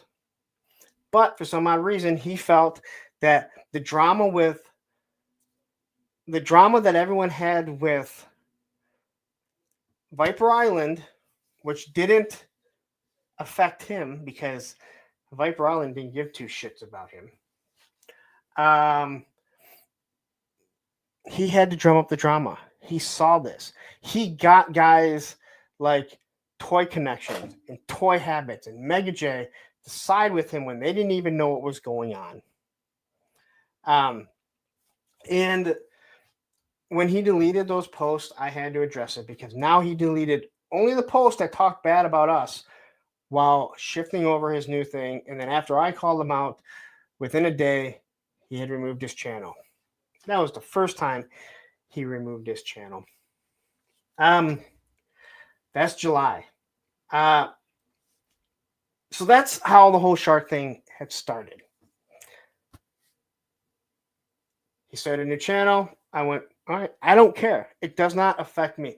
You stopped mentioning me. Stop trying to make me seem like I had anything to do with it. We're good. YouTube's big.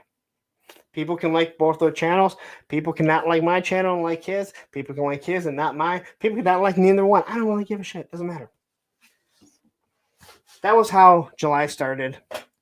And then July 22nd, throughout all this whole sub thing, buying subs, I came across how you can buy subs or buy views on YouTube. And using my other account, Punks on Film, I created a video to show everyone, to put everyone on an even playing field. If someone wants to buy subs, they can buy subs, they can buy views.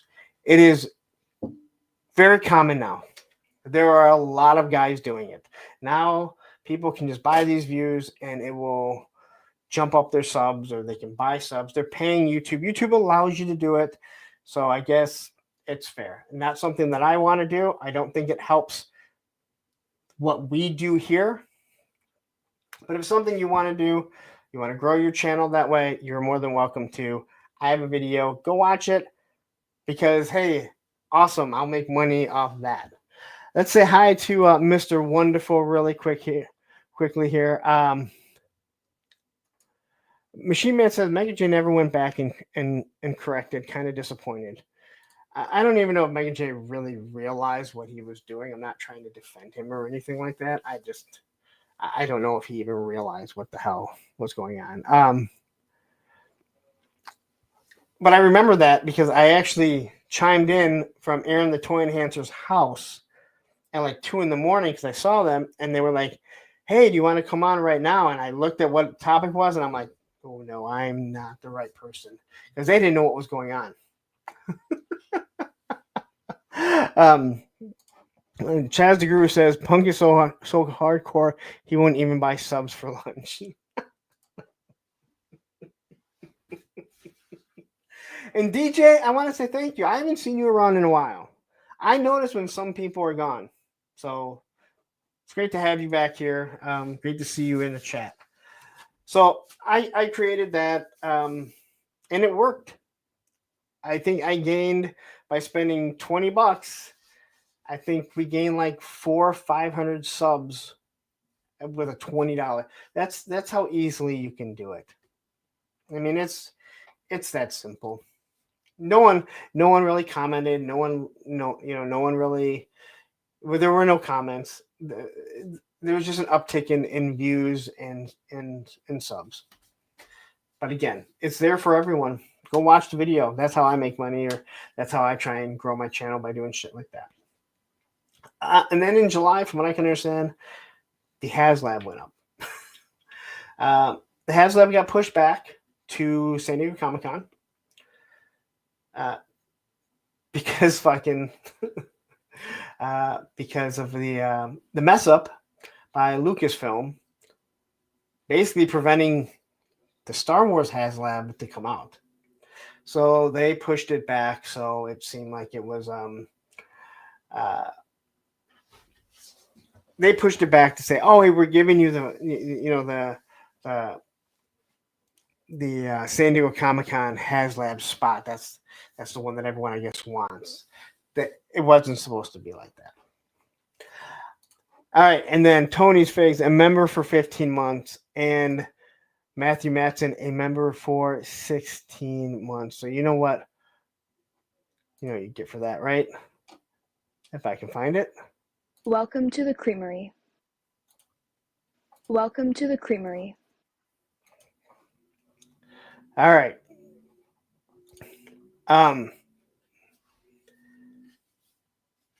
So the HasLab goes up. That's July. August, I can see one thing. All right, look at this. Johnny Reno, a member for 11 months. I don't know why he's giving me beers. I don't drink. 3-star draw, a member for 8 months. Hey, remember when you were a member for, I think, a year and you got the little Roman icon? You still have that? You're so worried about that. Pop Blender, member for 13 months. Thank you very much. I appreciate all of you. It does help support this channel. Welcome to the creamery. Welcome to the creamery. And I get to play that too. Welcome to the creamery. 1 month away. So August brought us. Can't even believe I'm going to mention this one. The Cobra Commander wants a man debacle. I do want to say thank you because due to the debacle, I believe that my the title was it worth all the drama made it do very well. I was one of the people that got it, and I was able to get it right away. But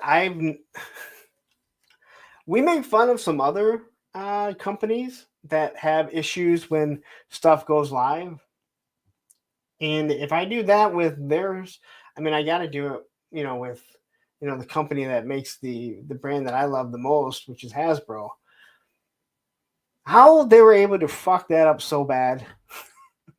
And then it's going back up on, it's going back up for sale at like 4:00 in the morning when no one is there. And then we have GI Bro with his guns and everything. Welcome to the creamery. Member for 7 months. Thank you very much. Rich is awesome. I had so much fun with Rich. I mean, I felt like belittled. Like, hey, can you put some fucking sleeves on? Just for the love of God. But if my guns look like that too, I probably never wear a shirt. No sleeves. Now look at that. Alice and Troy, a member for 19 months. I believe you are the longest active member. Welcome to the creamery. And if someone has been active longer, then please, you need to post it. Anyway, so there was a man debacle, which was really just wow. Strangest thing, because those other figures seem to go up on other sites and everything. Especially with Death's Head. I can go up to Sergeant Reds and get that right now. So, Viper Scout, a member for 12 months, and Mr. Wonderful, member for 14 months.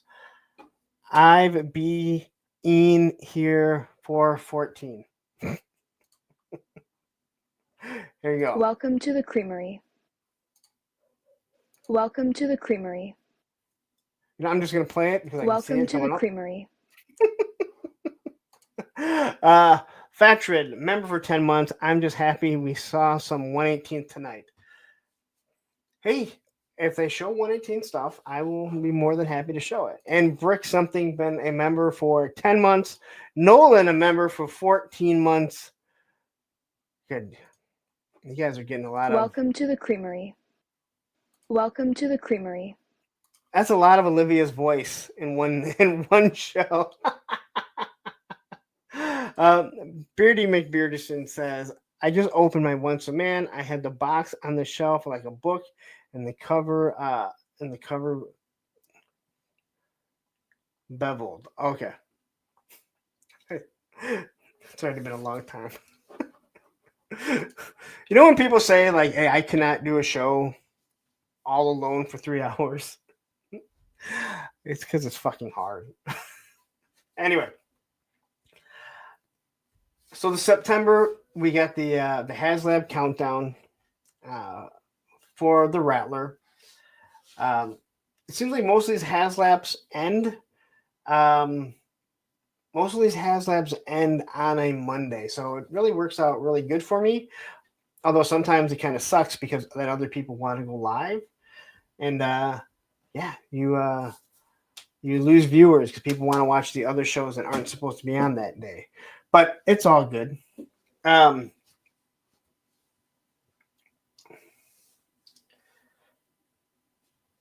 Okay. So, if you're still listening, you want to know more, this is when the copyright strike lies really came something. All right. So, I'm outside. We're now in September, okay? I'm outside, I'm taking pictures, and all of a sudden I start getting messages. I start getting messages from people that I don't know, and from people that I'm talked to a lot, saying that Shark News has said that you are the one that has copyright strike them. And he made I guess you could say, a scathing post on his community tab stating that you stalked me because I knew what his name was. If you respond to someone in your email and your name's on it, they're going to fucking know who it is. I didn't stalk you. Somebody told me what it was, and I confirmed it. I don't know where you live. I don't really give a shit. I don't give a shit what you do. But anyway, I'm outside of taking pictures, and then I start getting this stuff. People sending me the pictures. They talk in other groups of what I'm doing and how awful I am. And then came the point that it's Chad decided that he was going to repost it and say, this guy should know better, referring to me after what Viper Island did to me. And that stream sits up live because after Chad did that, who has a very large audience, and he is within a specific group and a group of people that do not like me. I mean, I don't think that's a secret. I lost 20 active subs within 2 hours. Now, we work hard. I work very hard for this channel. And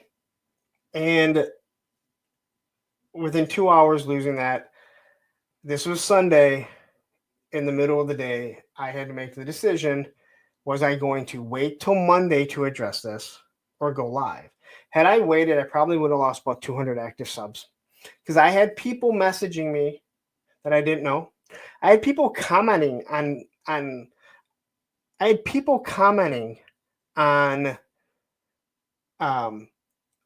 videos that had nothing to do with any of this. Well, actually, none of it had anything to do with it because I didn't do anything.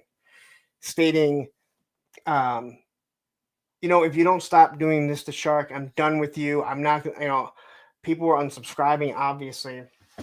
Now, again, I'm sure it's still out there. Actually, it's probably up on the YouTube channel when I did it, where he said, you stalked me, you told everyone my name, and then you did this to yourself. And I forget exactly how it went. Basically saying that he said, he didn't exactly say it, but he basically told everyone I was the one that was sending him false copyright strikes. And that I better watch it. I did this to myself. And when it got reposted by more than a few people, and I had to watch it, well, that's when I had to make the decision. And I went up, I texted a few people, and I said, I'm going live in 10 minutes. Now, I thought maybe a handful of people, 40, 50 people to watch. Throughout it, that was my biggest live stream, and that is my highest rated live stream. And I don't look at it like that because it wasn't supposed to be like that. But that is when I called everyone out. And within 10 minutes, there was an apology issued by Chad. Chad did not apologize to me, before anyone wonders. He apologized to the people he told I did this. There was never an apology to me, because an apology to someone is you mention them. But I said before, Chad never had to apologize to me. He never should have done it in the first place. Again, before anyone wonders why I'm bringing this up, this is, again, my year in review, and this is shit that happened during my year on YouTube. And I basically showed everyone that I never fucking copyright struck anyone. I don't give a shit. This platform is huge. You don't have to watch me. You don't have to like me. I don't have to like you. We can all be on here together. You know what happens when something comes up? When the 3POA comes up on YouTube, that something's happening, that they're doing a live stream, you know what I do? I just move on. When Shark's new channel comes up, you know what I do? I move on. I don't care about their content like they don't care about mine. So I don't have to watch it. They don't have to watch mine. That's how it should be. We've all been on a playground as a kids, right? And we just avoid the people we don't like. And if my friends like watching their stuff, then great. My friends like watching their stuff. It's not about me ever making someone not watch someone else's stuff.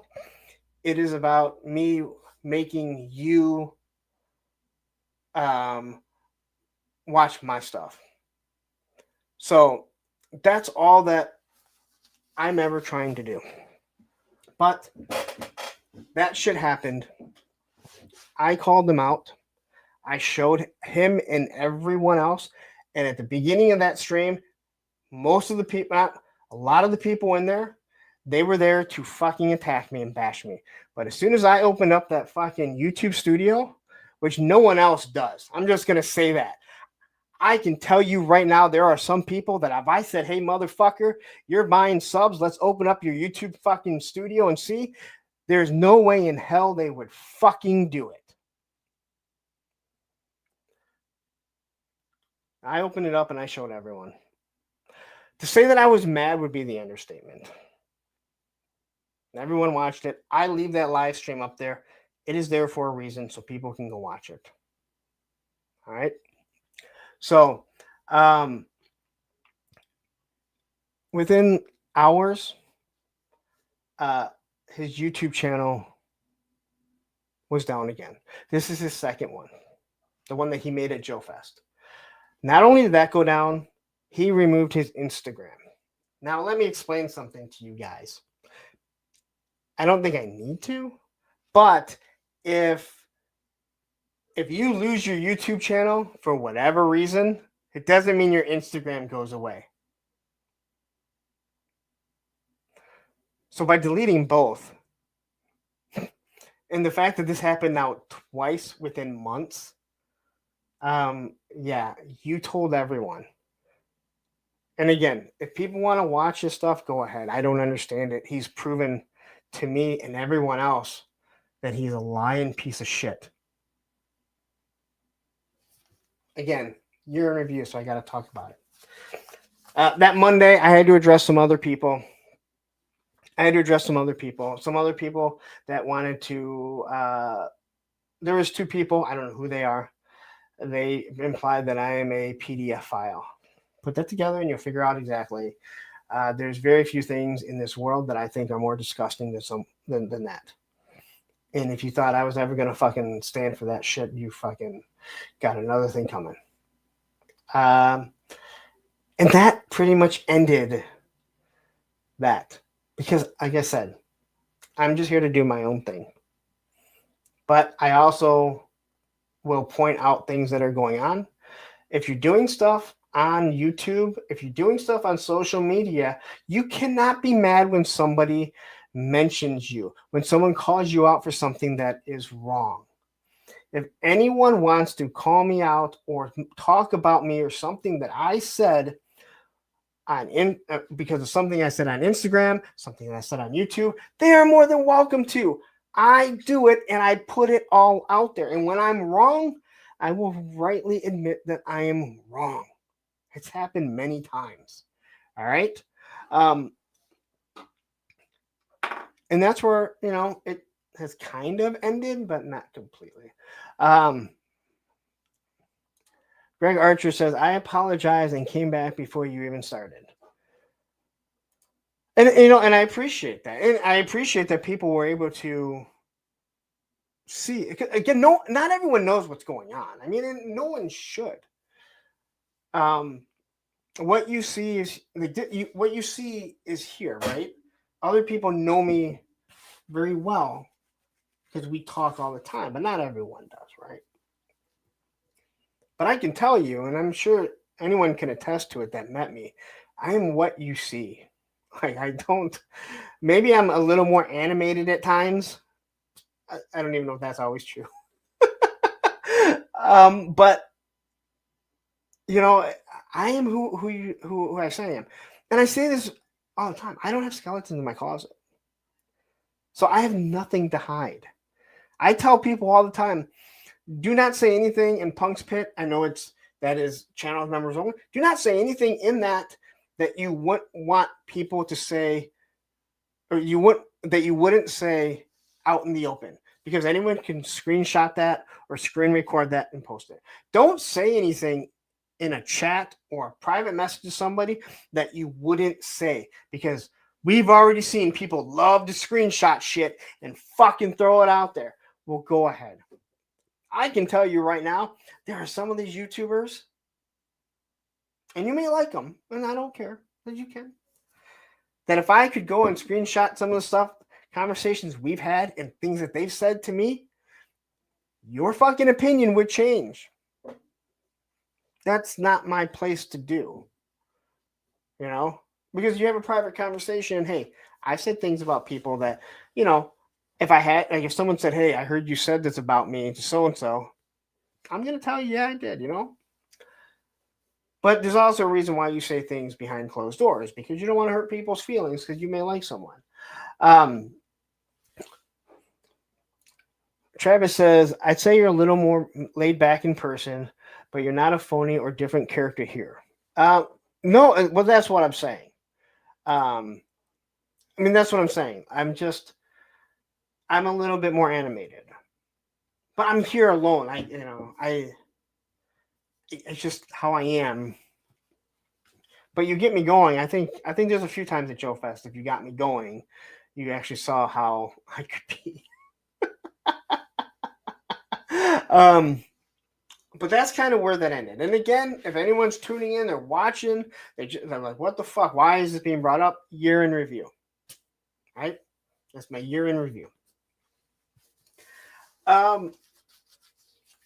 October came, and I got to do something. And Chaz, if you're still here, yeah, I am going to pat myself on the back. I wanted to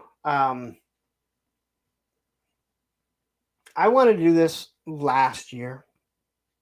I didn't feel the channel was big enough, and I didn't feel that I was ready to do it. And that was the Toys for Tots Streamathon, which I believe we are changing to the Punkathon. This is October.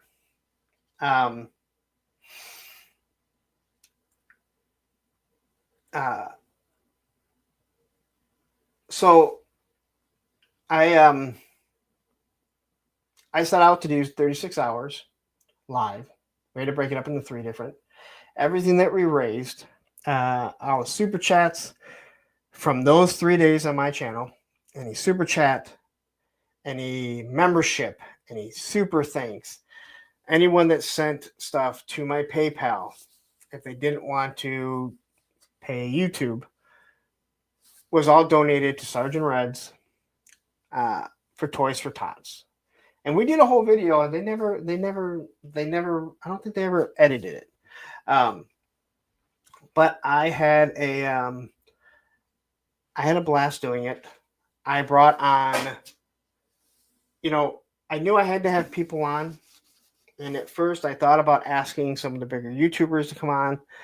But one of the things, and I talked about this earlier, is that why would I want to bring on guys that, and I'm not saying these people don't like me, but like, why would I ask like Toy Anxiety and Geek Dead Life and guys like that to come on and help me raise money, which is, again, for a good cause, when I have my friends who are creating content, supporting me, like Darren 3-Star Draw, Crow, Aaron the Toy Enhancer, Hella Dope Toys, Oz, all those guys.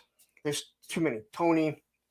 Why would I not ask them? Because wouldn't you kind of be sitting back going, well, thanks a lot. We're the ones that have supported you, but you went out there and just tried to get other people. Now, again, it was for a charity.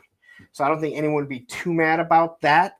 But I wanted to showcase my friend shows on this stream because I knew that it was going to have a lot of views, a lot of people watching. And I thank every single one of you.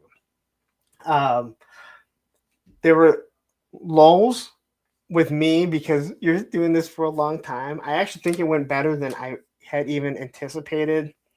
And I think next year we'll just have it even better. Come 4 o'clock in the morning, I was pretty much dead.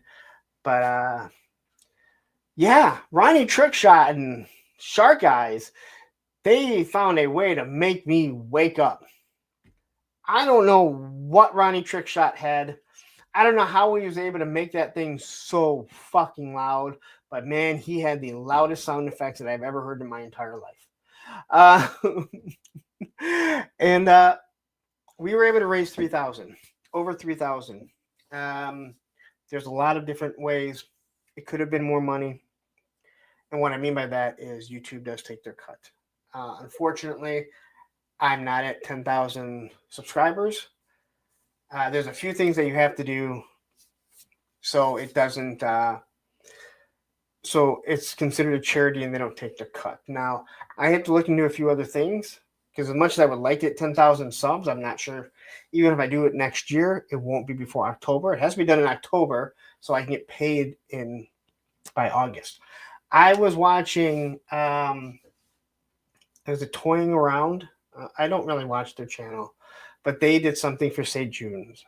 And I don't know if what they were doing was actually just for St. Jude's, but they had a ticker at the top and it just directly went into that account. I need to look into that and see if I could do something that's the exact same like that. So there's no super chats. I mean, people can still send super chats and I would go to it, but this way you could just donate directly to that. I think that would help. I think a lot of people didn't want to donate directly to the PayPal because they might be like, hey, I don't really, I watch you, but do I really trust you? I hope eventually, I hope by now they do. But that was October. That was, to me, that was the highlight of this channel. To be able to do something like that and to give kids a good Christmas. And right here, this is the receipt. That is how thick it is. This thing is about 30 feet long. It is crazy. All the figures that we were able to buy for the kids. So I want to say thank you to every single one of you that participated, every single one of you that donated. You guys were able to make things awesome. On that stream, though, this is what scares me about me doing some of the shit I've talked about already. During that stream, I had Yo Joe Jerk, Toy Gains, Just Jeff, they jumped on right after the show. And Toy Gains asked me what happened about the whole Shark Guys thing. And so I had to retell the story again. And I told the story. That Tuesday was when I got my first false copyright strike. And I showed everyone exactly the fucking copyright strike bullshit. And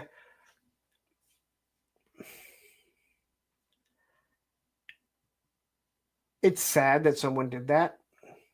I don't need to be Batman to put two and two together on who I believe is associated with it. And I'm not saying that that YouTuber is associated with it or that he did it, but I do believe that someone that he is associated with did it. Now, if I ever found out that somebody decided to do something because they thought someone was treating me like shit or was coming after me, I would be super fucking pissed. Because it's not how you handle things. Now, again, I don't know how anyone can be mad at me. I don't know how anyone can be mad at me for just proving that I wasn't fucking doing what someone said I was doing. Like people are mad at me because I proved that I'm not a fucking liar. People are mad at me that I showed them that I'm not doing what other people said, which makes no sense whatsoever. But that's how it is because we see a lot of these guys that they cannot take accountability for what they do. All right. That was October. It didn't end well. Toys for Tots, way up here. Getting a fucking false copyright strike is pretty much the fucking low. And then going through YouTube and fighting with them. That's even worse. November came and the Dragonfly came in. And that thing is awesome. That thing is awesome. Very happy with it. I think it's hard to be upset about that. I mean, if you got it and you don't like it, then you got it for the wrong reasons. A few QC issues. I didn't have any, which I'm glad. But hopefully Hasbro is addressing and taking care of all the ones that they did have. We had the Black Friday giveaway. A lot of things were donated for the Streamathon to give away, including a 3D printed Wolverine by Plastic Fantastic. Thank you very much. I was going to do the stream. I was going to do the stream alone, and I was on the phone with Tony. I'm like, hey, why don't you just come on with me? And my first thought was, I hope he doesn't win, because then people are going to think that it's rigged.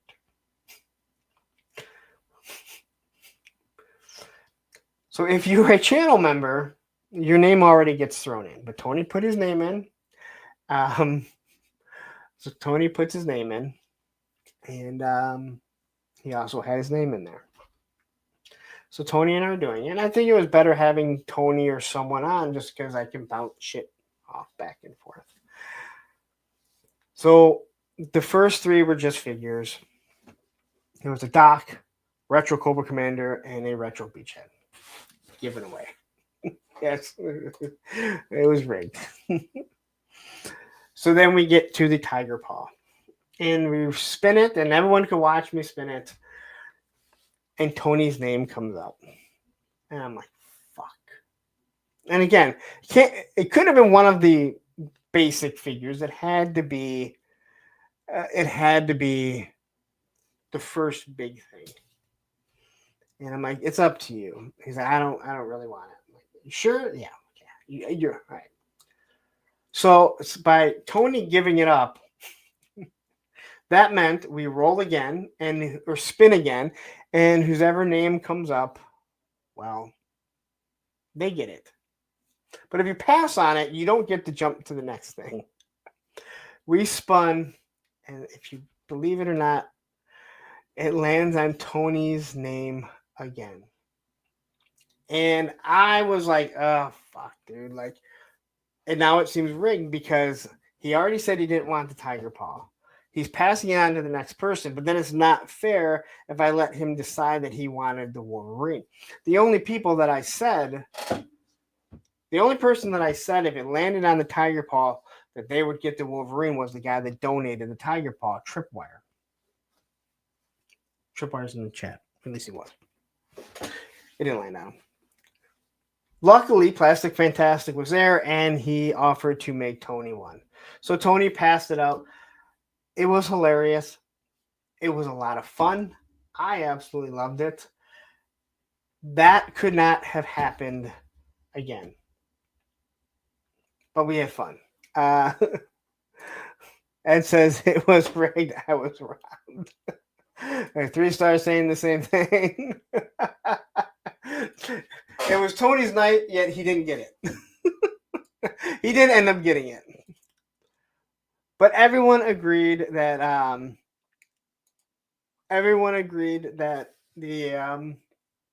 that he should get one, and I'm so glad that Michael Plastic Fantastic, go watch his Thursday with a Friend. He just said, hey, you know what? I'll order him one, or I'll make him one, and he did. I think Tony has it now.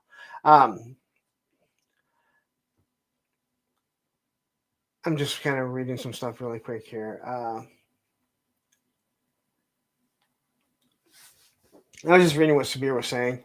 And again, hey, you know what? Sabir, yes, it's the chat. Hey, I have no problem. If you're friends with him, or anyone's friends with him, I'll say this till I'm blue in the face. I don't know why I say till I'm blue in the face. I don't get upset when someone's friends with someone I don't like. It's my issue with that person.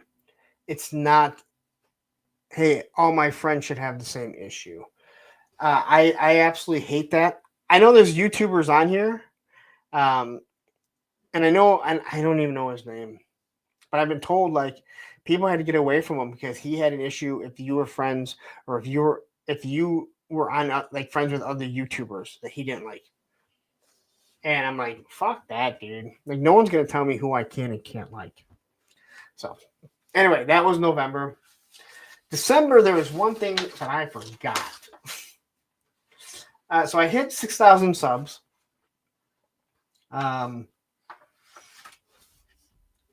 Which I swear I thought I wasn't going to. I even told Ken, I'm like, why does it feel like it's never gonna get it? But I hit 6,000 subs. I got another copyright strike from the exact same person. He just cut and pasted exactly what he said before, and YouTube just said, "Yep, you get this." And that's been a fight since. And I'm going to continue to fight it. It ends in 90 days, but I shouldn't have to. It's total bullshit. I even paid for a service that looked up the email. There's nothing associated with an email. What bothers me more is that at YouTube, you're owned by Google. And if I can spend $5 for a week, don't tell me you don't have a service. A matter of fact, you have all the information right there. So that is something I'm still in the midst of fighting, and I will continue to fight it because it's complete bullshit. And then one thing that I left out in December was I ended the stream abruptly because Roman got sprayed by a skunk.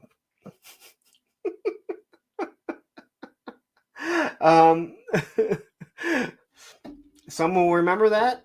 It was not a fun night. Not a fun night at all. Tripwire says Google tracks and data mines everything, but the farts. Yeah, I know. Thanos Copter says all the people you have issues with, I'm only vaguely aware of, mostly vaguely of the issue. Well, you're not a Joe fan either, so I mean, you're not in the Joe universe, so it's not surprising, Thanos Copter. But you're awesome. You're fucking shitty awesome. Even though that I still believe the cat's lair was manipulated by. It was manipulated. All right. So on to the last part of the stream. And that was, well, we're going to do predictions. The predictions that we talked about at the end of the year, or at the beginning of this year, and then I'll have some predictions for next year. So my hope was to make it to Joe Fest. I made it to Joe Fest. I had a complete blast. A complete blast. And yeah, I can't regret it at all. Yeah.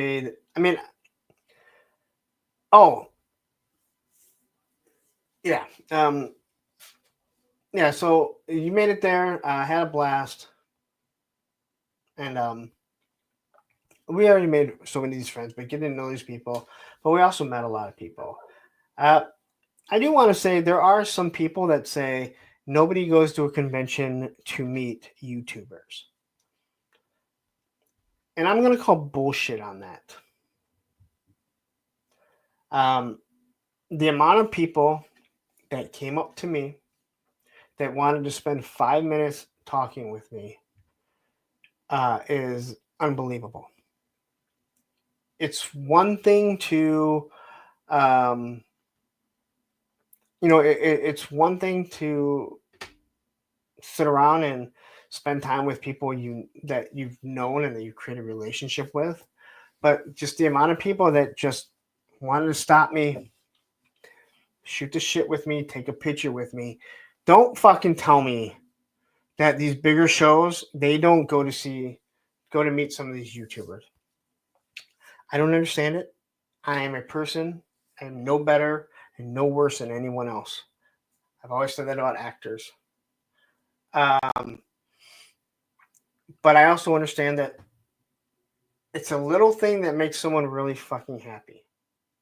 You'll almost never hear about actors or athletes that stop and give time. But you will always hear about the ones that treat them like shit. And let's be honest, I couldn't imagine being a famous actor and having people, or wrestler or athlete, and have people constantly bombard you, in restaurants and stuff. But that 5 minutes that annoys you, I'm not saying it annoys me, but that means a lot to that person that wants someone's autograph. So I am so glad. And there were some people that didn't come up, and I'm like, why didn't you? Like, dude, I'm another person, man. If I'm talking to someone, tap me on the shoulder and say, hey, I watch your content, man. I want to just chat. When you get a second, awesome. I'll make time. I think we all would make time. Sabir says, I know you don't give a shit, Lawrence. We don't dialogue since the second Shark Channel went up. That was a while ago, but we never had a rift, and I never jumped on board the anti-Lawrence camp. No, and I appreciate that. Like, again, like, you're always in here, and you're always productive. There have been a few people that I've had to feel out.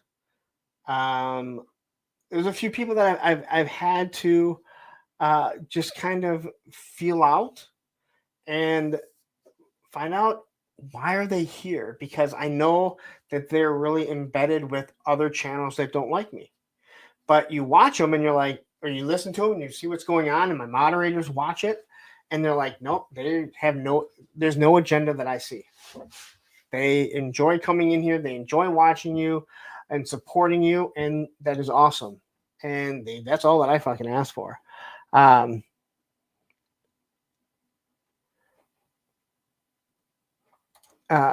Greg Archer says, we did 100%. We discussed this last week. I respect his private life, so I'm not going to say anything about him badly. I happen to know mental health is important. Though. I agree. I'm assuming I'm assuming you're talking with Matthew. I can only imagine who you're probably talking with. Yes, I have Spies Everywhere by Bryland. Mr. Sampson jumping in here. No, it's on 112 scale of why I'm here. Yeah, for the most part. But yeah, Joe Fest, again, I will try and make it every single year. I can't always promise that. When you have children and other things going on, it can be difficult. But it is something that I want to make happen every single year. Because even just walking around, you get your hotel room, whatever costs to drive out there or fly out there, and then have your money for food. You don't have to buy anything. I think there's a few people that didn't even buy very much, but it is absolutely awesome. It is so much fun. And again, I do believe that people go and they want to see some of the YouTubers. Again, I won't sit up here and act like I don't realize where my popularity is within the Joe community. I am well aware of it. I don't understand it. I don't understand it, but Wade, I would love to go to Legion's Con. It just falls at a, I can't say it falls at a weird time right before Thanksgiving, and I take the week of Thanksgiving off. And that's not really a big deal. I could take that time off. But I don't make a lot of money. Like, I have a lot of things that I also have to be paid for. So for me, I would try and focus in on going to Joe Fest. Like, if I could do one, I also want to make it out to Iowa. I'm never going to remember it. What's codename Iowa? Matthew will tell me what it is. And I think it's the same weekend. But I definitely would like to go to Legion's Con. It's a shorter drive than Joe Fest. I will readily admit that. That is for fucking sure. Yes, but I'm YouTube rich. A summary credit. Thank you. All right. So my prediction for subs this at the beginning of the year was to at least hit 5,000. I smashed through that. We are sitting at, well, last I checked, 6,200. So 6,200. They start to come in flourishes. And I put out some videos that, especially with the reviews and my latest top 10, that really helped out tremendously. And I'll probably be doing that again. I predicted that there would be 60 classified figures. I counted 52. So I was a little off there. And I don't count anything that some guys got early. Bobby B talked about it on his top 10 list. Like, he didn't count, Saw Viper and stuff like that because it wasn't, the rest of the world hadn't gotten it. So,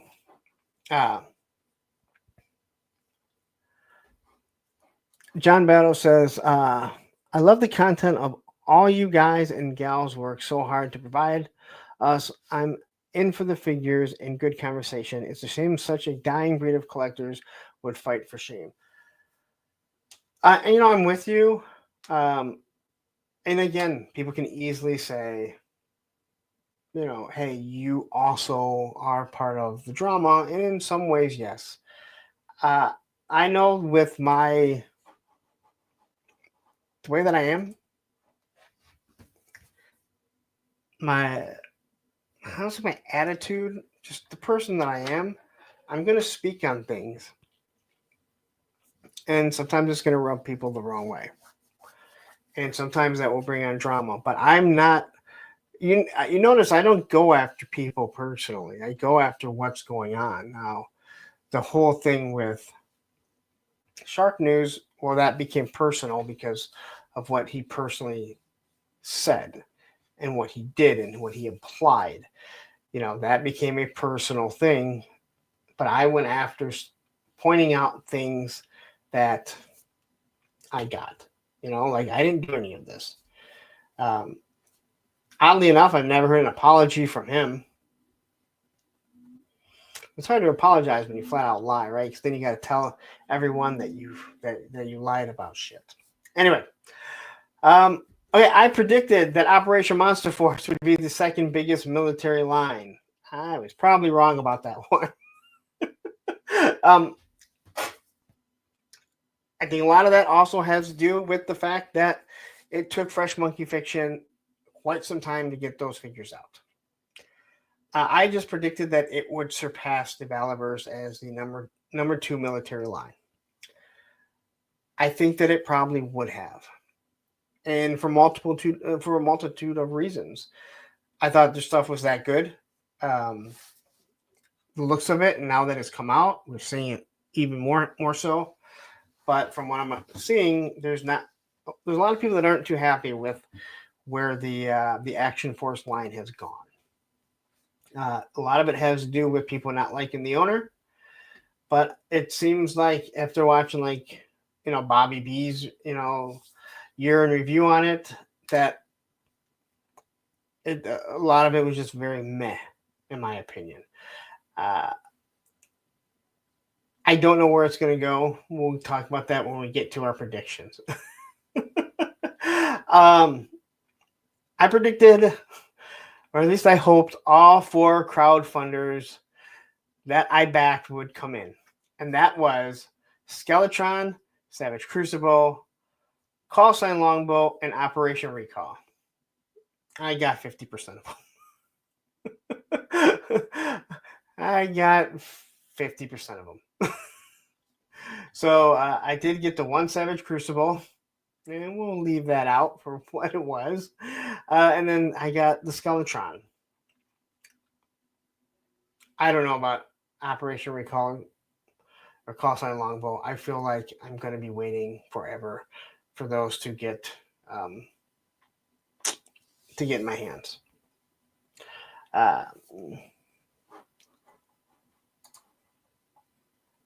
And I think this is it, because then you would have had a few more figures also. Now, I guess when we'll get to the predictions and we'll talk about that. I predicted that the HasLab would be a Rattler. Ed predicted that it would be a tactical battle platform.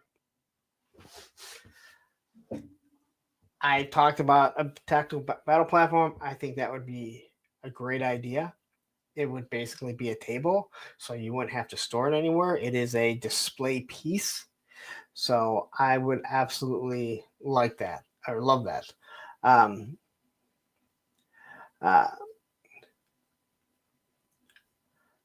just kind of reading through some of these here. Yes, there's always next year. But I did name again. You can do a live stream and you can say, "Hey, I've been told that they're going to make this, and they're going to make this, and they're going to make this, and they're going to make this, and they're going to make this." And you can rattle off 10 things. And then 2 years from now, when one of the things comes true, you go, "See, I told you it was going to come." Like, yeah, like that was real fucking hard. You want to talk about fucking throwing a net over something and going, "Hey, look at all the fish that I caught, but you couldn't catch any with your one fucking rod." Some other people love to do that shit. Awesome. I've said that I'm going to pull out that big G.I. Joe book that I have, and I'm just going to start doing a live stream, and I'm going to read off every single figure and go, I've heard this one's going to come this, and eventually I'm going to be right about some of them, right? Because that's how it works. So cast a huge net, have fun, and then in a year and a half when it comes out, Mindbender or Trouble Bubble. Well, technically we have gotten both of those. God, why is that one gone? And I'm glad I'm not the only one that remembers that.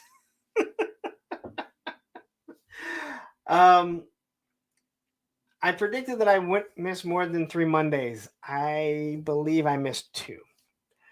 The one after Joe Fest,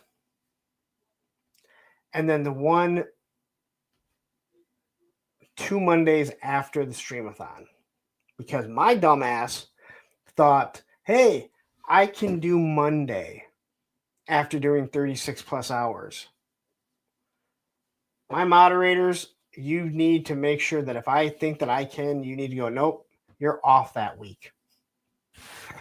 I think after 36 hours, I've earned taking the week off.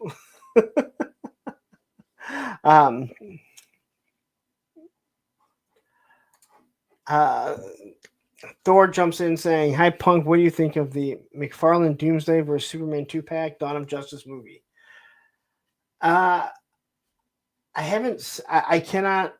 I'm not gonna try and say "Hey, I've seen it." I'm sure I've seen it, but it's not sitting in my brain right now because I didn't really cover anything. There wasn't too much that got showed off, so if it was something G.I. Joe, it would be there. So I can't even answer that. So I'm not gonna try and be one of those guys that gives you an answer that I don't have.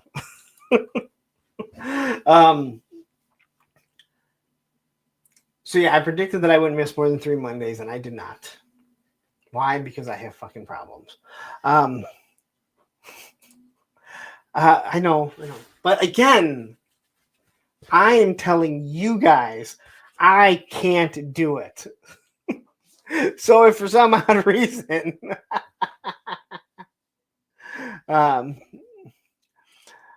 Greg Archer says, "Throwing blind accusations at everyone creating content is no way to go." I agree. Yeah, no, it's again, just stick to what you do.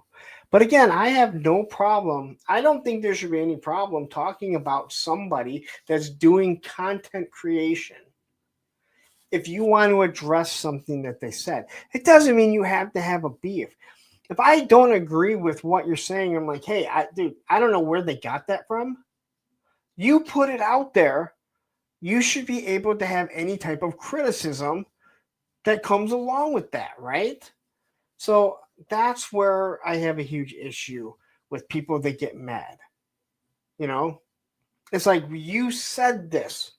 Why am I not allowed to address what you said? Whether it doesn't have to be about me, it can be about anything. And there's a way to go about it. If you're a total dick about it, yeah, okay. You start getting personal with people, there's a fucking problem. And some of these people that get personal, they really have a problem when people get personal with them. See the beginning of my fucking stream where I said someone did something that was wrong.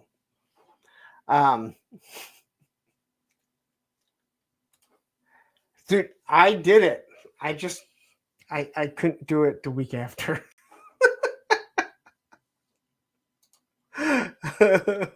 Anyway, I said I hoped that I would produce better videos and evergreen stuff. I don't think I did that.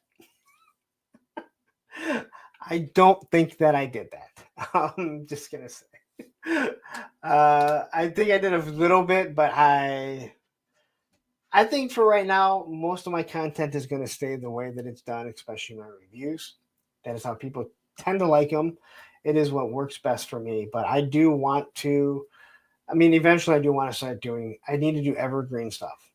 I look at this YouTube channel as something that 10 years down the road, it's just something that gives me extra income because someone falls asleep and some retro Duke is up there being watched and I get a couple cents for it for that month and get the 10,000 videos by then that I'll have just add up. Viper Scout predicted that Super 7 O-Ring would make a brainwave scanner.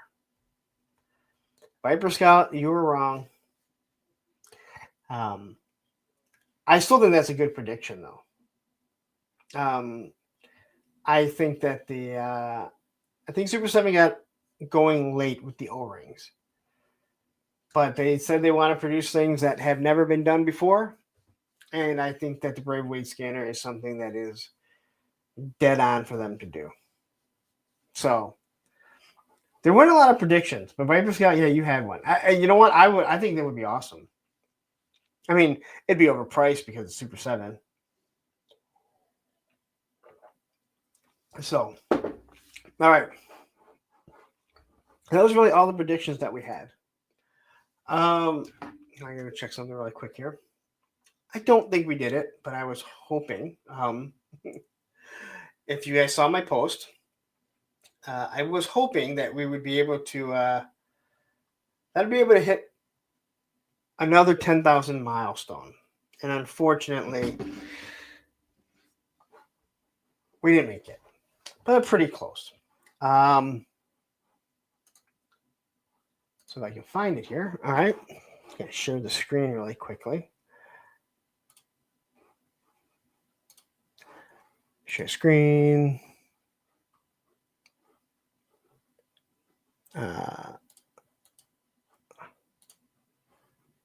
Allow. So I was able to get for this year 3 videos over 10,000. The vamp is right there. So the vamp will hit 10,000 within a year of being up. I don't think the Once a Man Cobra Commander might. They slowly get views. Vamp still gets a few views. It doesn't seem like a lot. There's a lot of people that have crazy views. When it comes to reviews, or pretty much anything, obviously, that I've done, that Duke right there, sitting at 13,551. That is the most views that I've had on a video. This classified top 10 for 2024 really blew me away. I knew that putting it out earlier would definitely help, but I also knew that I didn't have anything coming in. But to have essentially 4 videos in the year, in 2024 hit 10,000 views.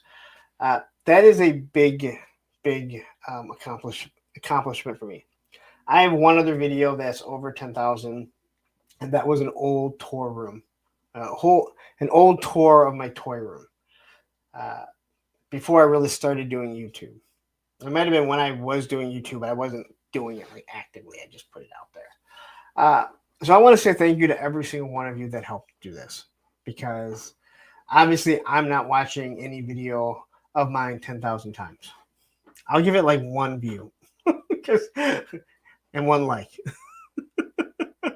But anyway, to have essentially 4 videos that will crack the 10,000 mark for this year,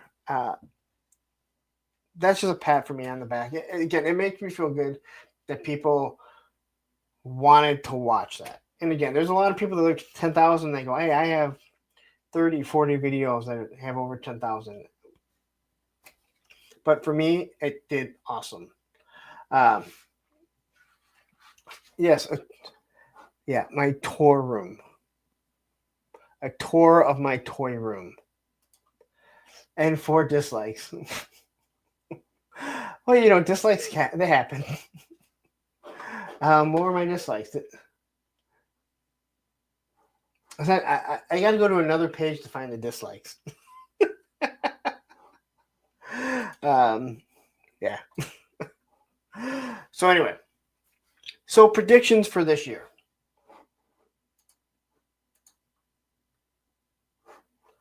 My expectations is to hit 9,000 subs. I am hopeful for 10,000 before 2026. When you start to get up to a specific spot,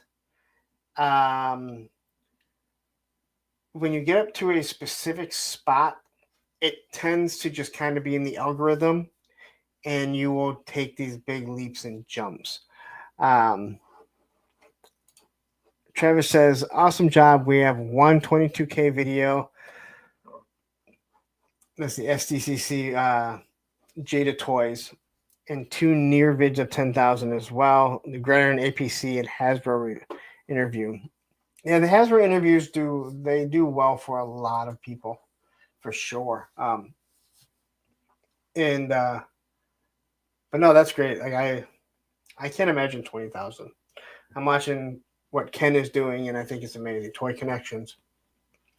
He's creating he's really connecting with what he's doing with these history videos. So if you're not following Toy Connections, go over there and give him a sub. He has over 10,000, I guess. But I'm hopeful to get 10,000 before the end of the year. I doubt that will happen before the stream comes. So that's why I said I kind of want to figure out a different avenue with that. So we aren't paying YouTube. But there was always, for the streamathon, I think we're gonna a punkathon. Everyone said they like that better, punkathon. Can't be punkorama because that was something completely different. Now Rachel says, I predict I'm going to get Punk to autograph my classified leather neck at Joe Fest.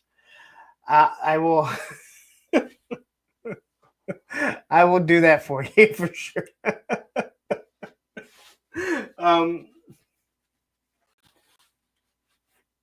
That video is already that review is already going through my mind of how I'm going to do it.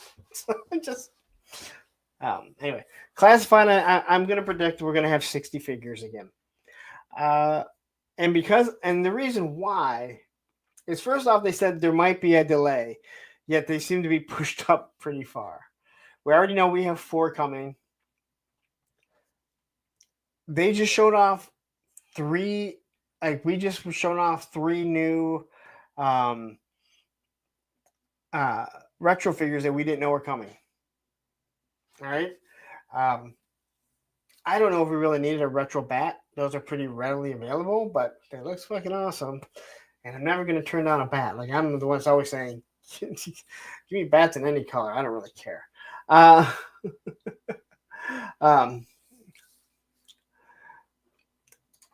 Tripwire says his next item for merch, he'll buy hundreds of Larry necks, sign them, and sell them.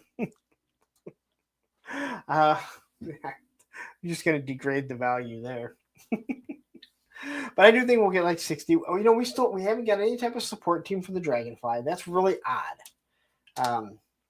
That's really odd for sure. But I think we're just gonna see a whole bunch of again. We already have a list of things that are coming. We know the All Strikers coming. I would assume that I gotta start saying it like that. But we know that is that's on the horizon. And if it's anything like the Vamp, the Vamp kind of dropped and then the Stinger dropped right away. And people, I don't think were really anticipating it that quickly that they were going to do it. And we still haven't seen the Vamp Mark II. Whether or not that means that they put that back into kind of tucked it away till they're ready to do. I think they're going to do another run of Vamps. I think that's just people want the Vamp. I do like the fact that it's going to be one of those ones, if they don't redo it, that's going to go up in value. I don't collect for value, but I also don't get upset if something goes up in value. So, but I do predict we'll have 60 classified. I got burned on it this year, and I'm kind of like just digging my heels in, right? As for the HasLab, they seem to be going Joe Cobra, and so this would be just Joe. Last year I said that if it was a Joe, that it would be a Havoc. I am truly thinking that it'll be a Whale. They are going to push that. They're going to push it to see how much people are willing to spend. I said the Whale works because it can be used as a diorama. It also allows them to make a water moccasin because the Joes really don't have a mid-size boat. They had, and I mean iconic ones. They had the Whale, they had the Devilfish. The Whale just fits, but it's going to be over 400. And hopefully we don't get patches, we get 4 fucking figures. The wild card is Destro's, is it Despoiler? Not the one he rides in, but the bigger one. If they go hard with the Iron Grenadiers. That is just kind of my feeling on that, my thinking on that. Liquid Identity says it'll be a mauler. Hasbro won't want third parties doing too much before they go around to it. So that's where I'm thinking you're wrong. I don't know.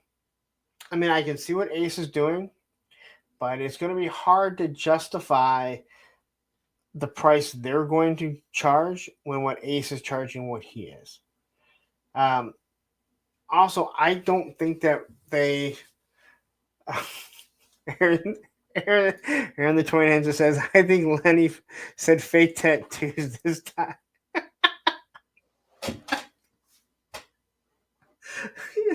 Can you imagine that? Like, they show him off, and next thing you know, like, him, Tony, Emily, they're all like, they put him on. They get the sponge out, and they're wet. The Demon. Yeah, okay. I never had it. It is a very interesting vehicle. They are starting to go more with the Iron Grenadiers. Now, I also thought they would do a Thunder Machine. I kind of gave reasons why, what would make sense. But Lenny said they don't have to. Chad also confirmed that that it was that the Thunder Machine was happening. So we'll see. I'm still waiting on that one.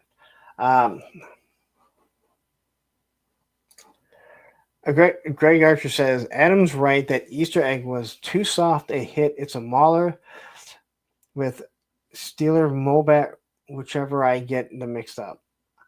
Well, that's okay. So the Mobat just held one person. The Mauler had the two. I think they want to go big. And I really think that they can see that people are willing to buy it. They can see what people were willing to buy with the Valaverse Vanguard. They can see what people are willing to buy with Ramen Toys. They can probably make that and sell it to Hasbro Pulse. I really don't think you're going to see a lot of. I think you're going to see less than. I think you're going to see more of the bigger vehicles be Hasbro Pulse exclusives, because right now, a lot of these like Stingers, I mean, they're like sitting at Sergeant Reds. People don't want to buy them because they can wait for them to go on sale or whatever. And I think that thing is well worth $100.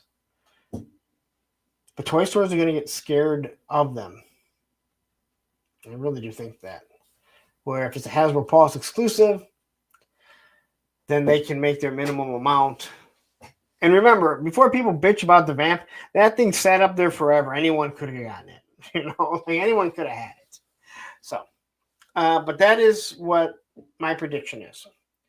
I'm going to double down on the Fresh Monkey Fiction. I'm going with Fresh Monkey Fiction that it will surpass Valaverse Action Force as the 6-inch, as the number 2 6-inch military. No one is going to topple G.I. Joe. They are number 1.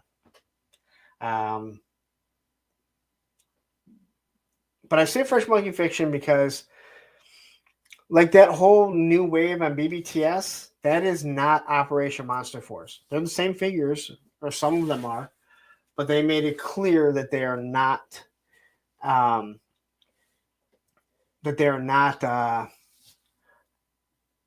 it's not Operation Monster Force. That is actually Big Bad Workshop. They're basically just producing. They're basically producing the designs of the figures. And BBTS is upright funding everything. And Tony says, prediction, pain. Yeah, Soldiers of Fortune. They're all the same figures, though. But then they also have, their knockoff Action Force. And that's technically what they are, knockoff Action Force, not Action Force of what Bobby Valla does, but an Action Force of what G.I. Joe did. Fresh Monkey Fiction is wrong. Same with, if you listen to some people, Fresh Monkey Fiction and Skeletron, they're wrong for doing knockoffs. But other people, they're allowed to do knockoffs, and it's not a problem. And Todd, that's just it. They mark it down to $70. You're going to have suppliers that are like, I paid more than that. Toy stores, right? I think that Hasbro, they know, the G.I. Joe team at least, they know they can put out so much stuff to these toy stores, to, BBTS, Entertainment Earth, and stuff like that. So,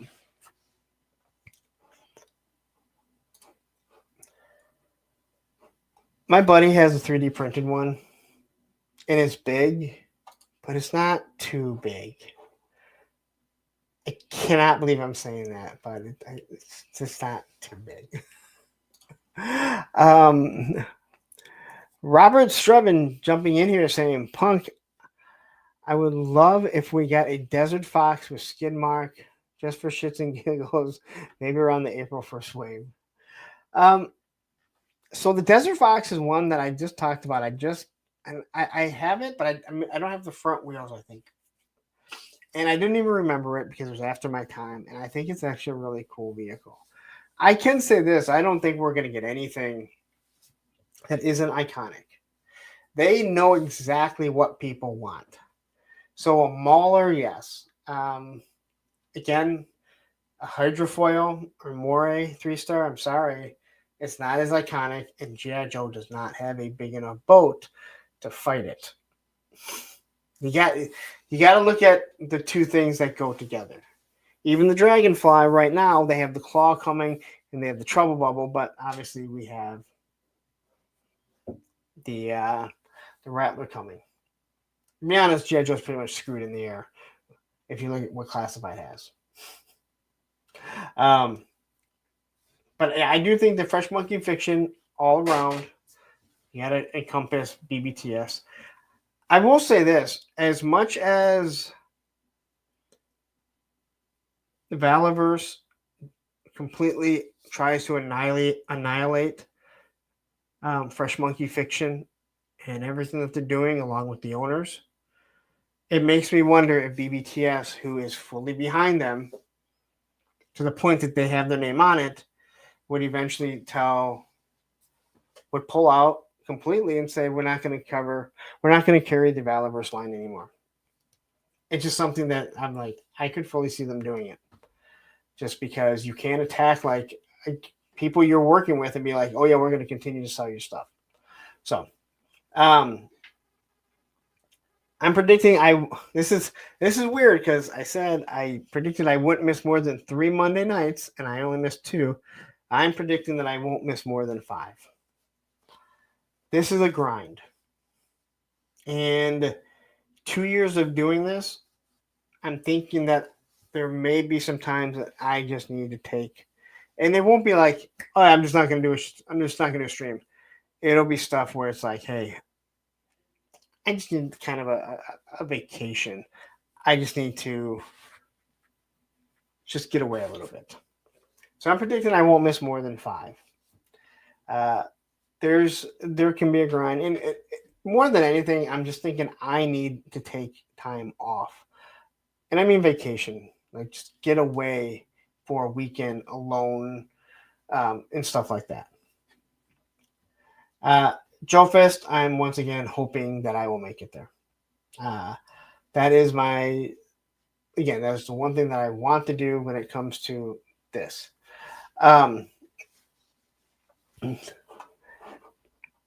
Aaron, that would be nice.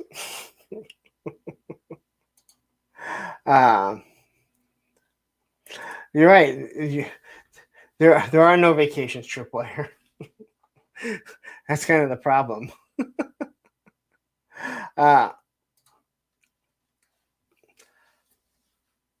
That will not happen this year. Just because I already know where my finances are. But my daughter lives in San Diego right now. And actually, where she works, they have a spot outside of San Diego Comic-Con. So even if I went there, I'd be getting dropped off. She'd be basically going there, and I'd be able to fucking attend. But I also know where my finances are right now, and I just don't see that. But it is something that is on the agenda. I don't think San Diego Comic-Con is going to leave. I'm hoping that what they're doing about threatening to pull out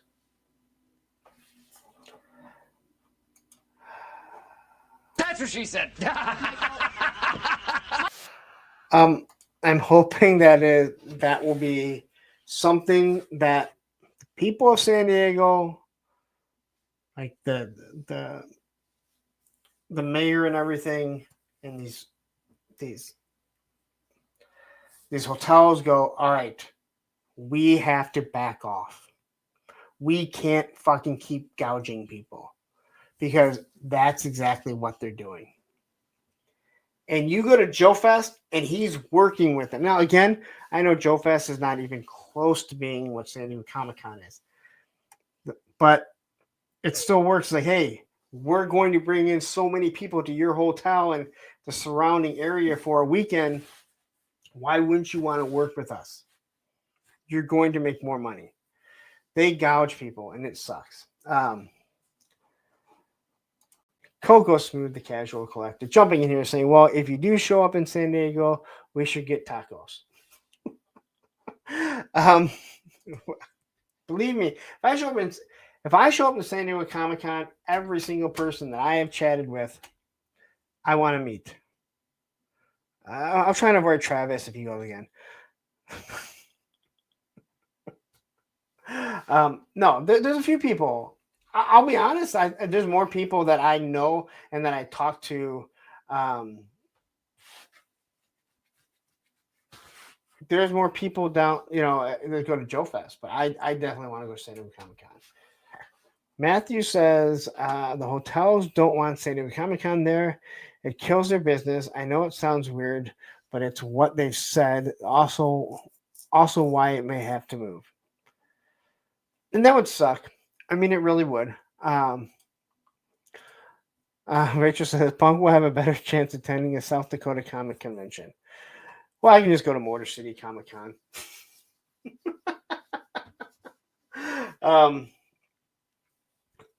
Yeah, so there is a chance. I mean, I would love to go, but I just know I got to make sure I can make it to Joe Fest right now. And then my last prediction that I had is that the Punkathon, which I think, and I did not name it after myself. Other people called it that, and everyone said they liked it. We raised $3,000 this year. I predict we will raise $4,000 because the channel will be larger. And come on, people. If you don't donate, I mean, it's okay, but why do you hate kids? Why do you hate the kids? Anyway, yeah.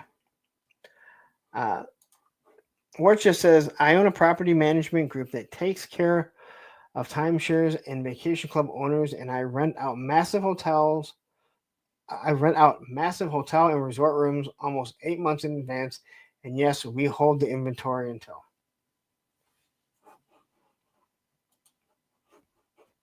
That's about San Diego Comic-Con, I think. I don't know. Anyway, that's it. That's the last stream of the year. And then I go away till Thursday.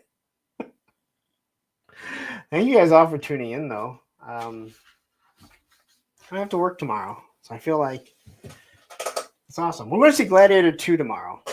My daughter, she gets extra credit if she goes and sees Gladiator 2, but she has to have a ticket. So we can't rent it on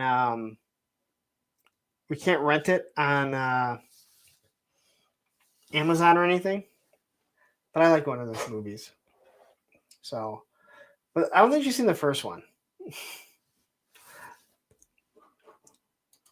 Yeah, Thursday is my first stream of the year.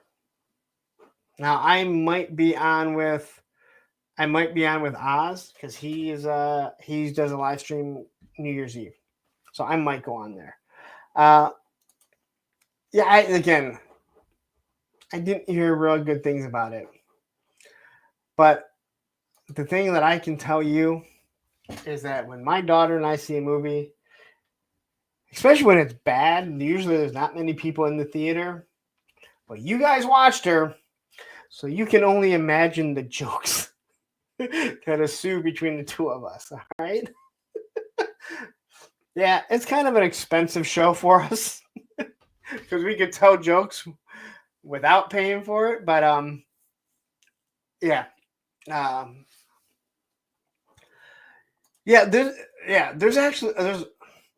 There's other movies that I want to see. I'm a huge Lion King fan, and I do want to see Mufasa. I'm scared that they're going to completely fucking obliterate it because I'm already trying to figure out. Pop says, "Yeah, don't pay $20 for it on streaming." Okay, but she gets extra credit if we go see it, or if she goes and sees it. So she has to have a ticket stub. That's the reason why we're going. So it's for her for school. It's not like she's like, hey, I really want to see Gladiator 2. um, but yeah. So, but I want to see Mufasa. I'm a big Lion King fan. I do feel that they're going to ruin it. But Matthew, you hate everything. Although I agree with most of the stuff, you hate everything. Sometimes before it's even out. So I, I sometimes can sit back and just, enjoy something. The Mufasa thing scares me because I'm scared that they're going to completely fuck up the lore of where Mufasa came from. Like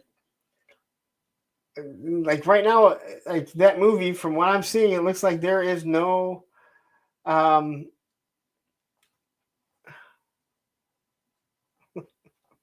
um that they're but I know you, but you're a snob about things. You can be a complete movie snob, right? I agree with most of your stuff. But sometimes I like to just kind of go see what it is, But again, I'm not like, hey, I need to go see, we need to go see Gladiator 2. This is for school. This is the reason why we're going to see it. Personally, I would rather see Sonic the Hedgehog 3. All right. And Nosferatu, I know absolutely nothing about. So it's not something that interests me because I don't know anything about it. But Sonic 3 looks fun. Well, yeah, and again, I don't know anything about it.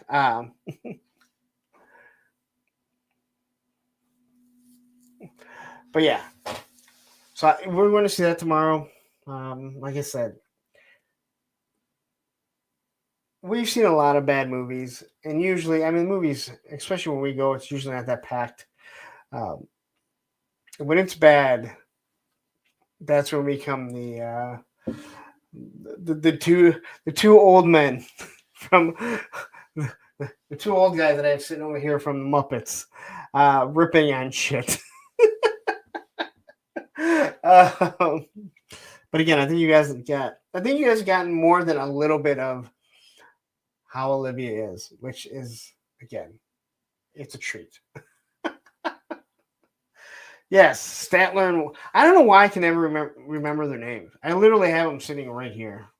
You guys can't see me off camera. They're both sitting right there.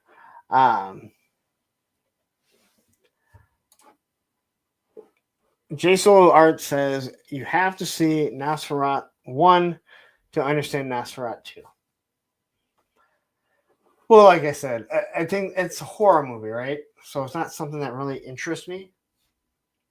Now, I guess it all depends. If it's like a story based, then it's completely different, And I know who Nosferatu is. I do know that. But anyway, I think that's it. It's been over 3 hours. I had a great time.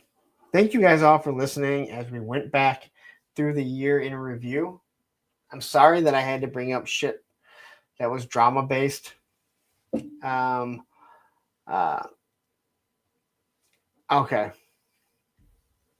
Oh, now I get it. Anyway,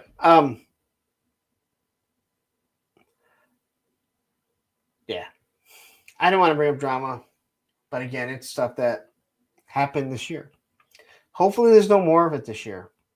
I just want to do YouTube and create content. And if you like it, you like it. If you don't, you don't. And if you don't want to tune in, you don't have to. And if people want to tune in and have a good time, then that's what we do. And see, I like vampire shit. I like stuff I like story-based stuff. Like when it comes to horror movies and stuff like that. But yeah. Anyway, thank you guys all. And we will see you guys all either on Oz's if I'm there or this Thursday with Wraith, Mace. Thank you guys all for sitting through Olivia and reading her birthday card to me. Again, they never know what I'm going to get, but I always enjoy it because it's just fucking cool. It's just make your kids make you birthday and Father's Day cards, or Mother's Day if there's any females here. They don't have like the fact that she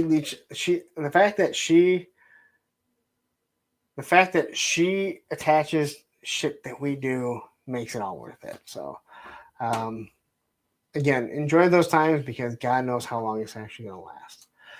But I'm going to get out of here. Thank you guys all. We will see you guys all this Thursday. Hey, wait,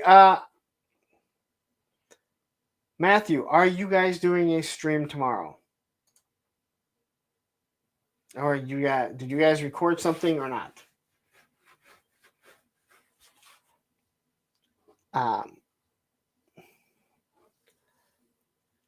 Just want to see before we take off if Matt. Okay, is it pre-recorded or is it live? Anyway, tune in tomorrow to Pop Blender and Matthew Matson. They are they're the blend, right? What the hell's the name of your fucking show? The evening blend or the daily blend or the New Year's blend. I don't know. It's called the blend of something. Live blend, pop blender. I don't know. Evening blend. See, I was going to get it eventually. All right, you guys. Have a wonderful day. And I will see you guys all this Thursday. Take care.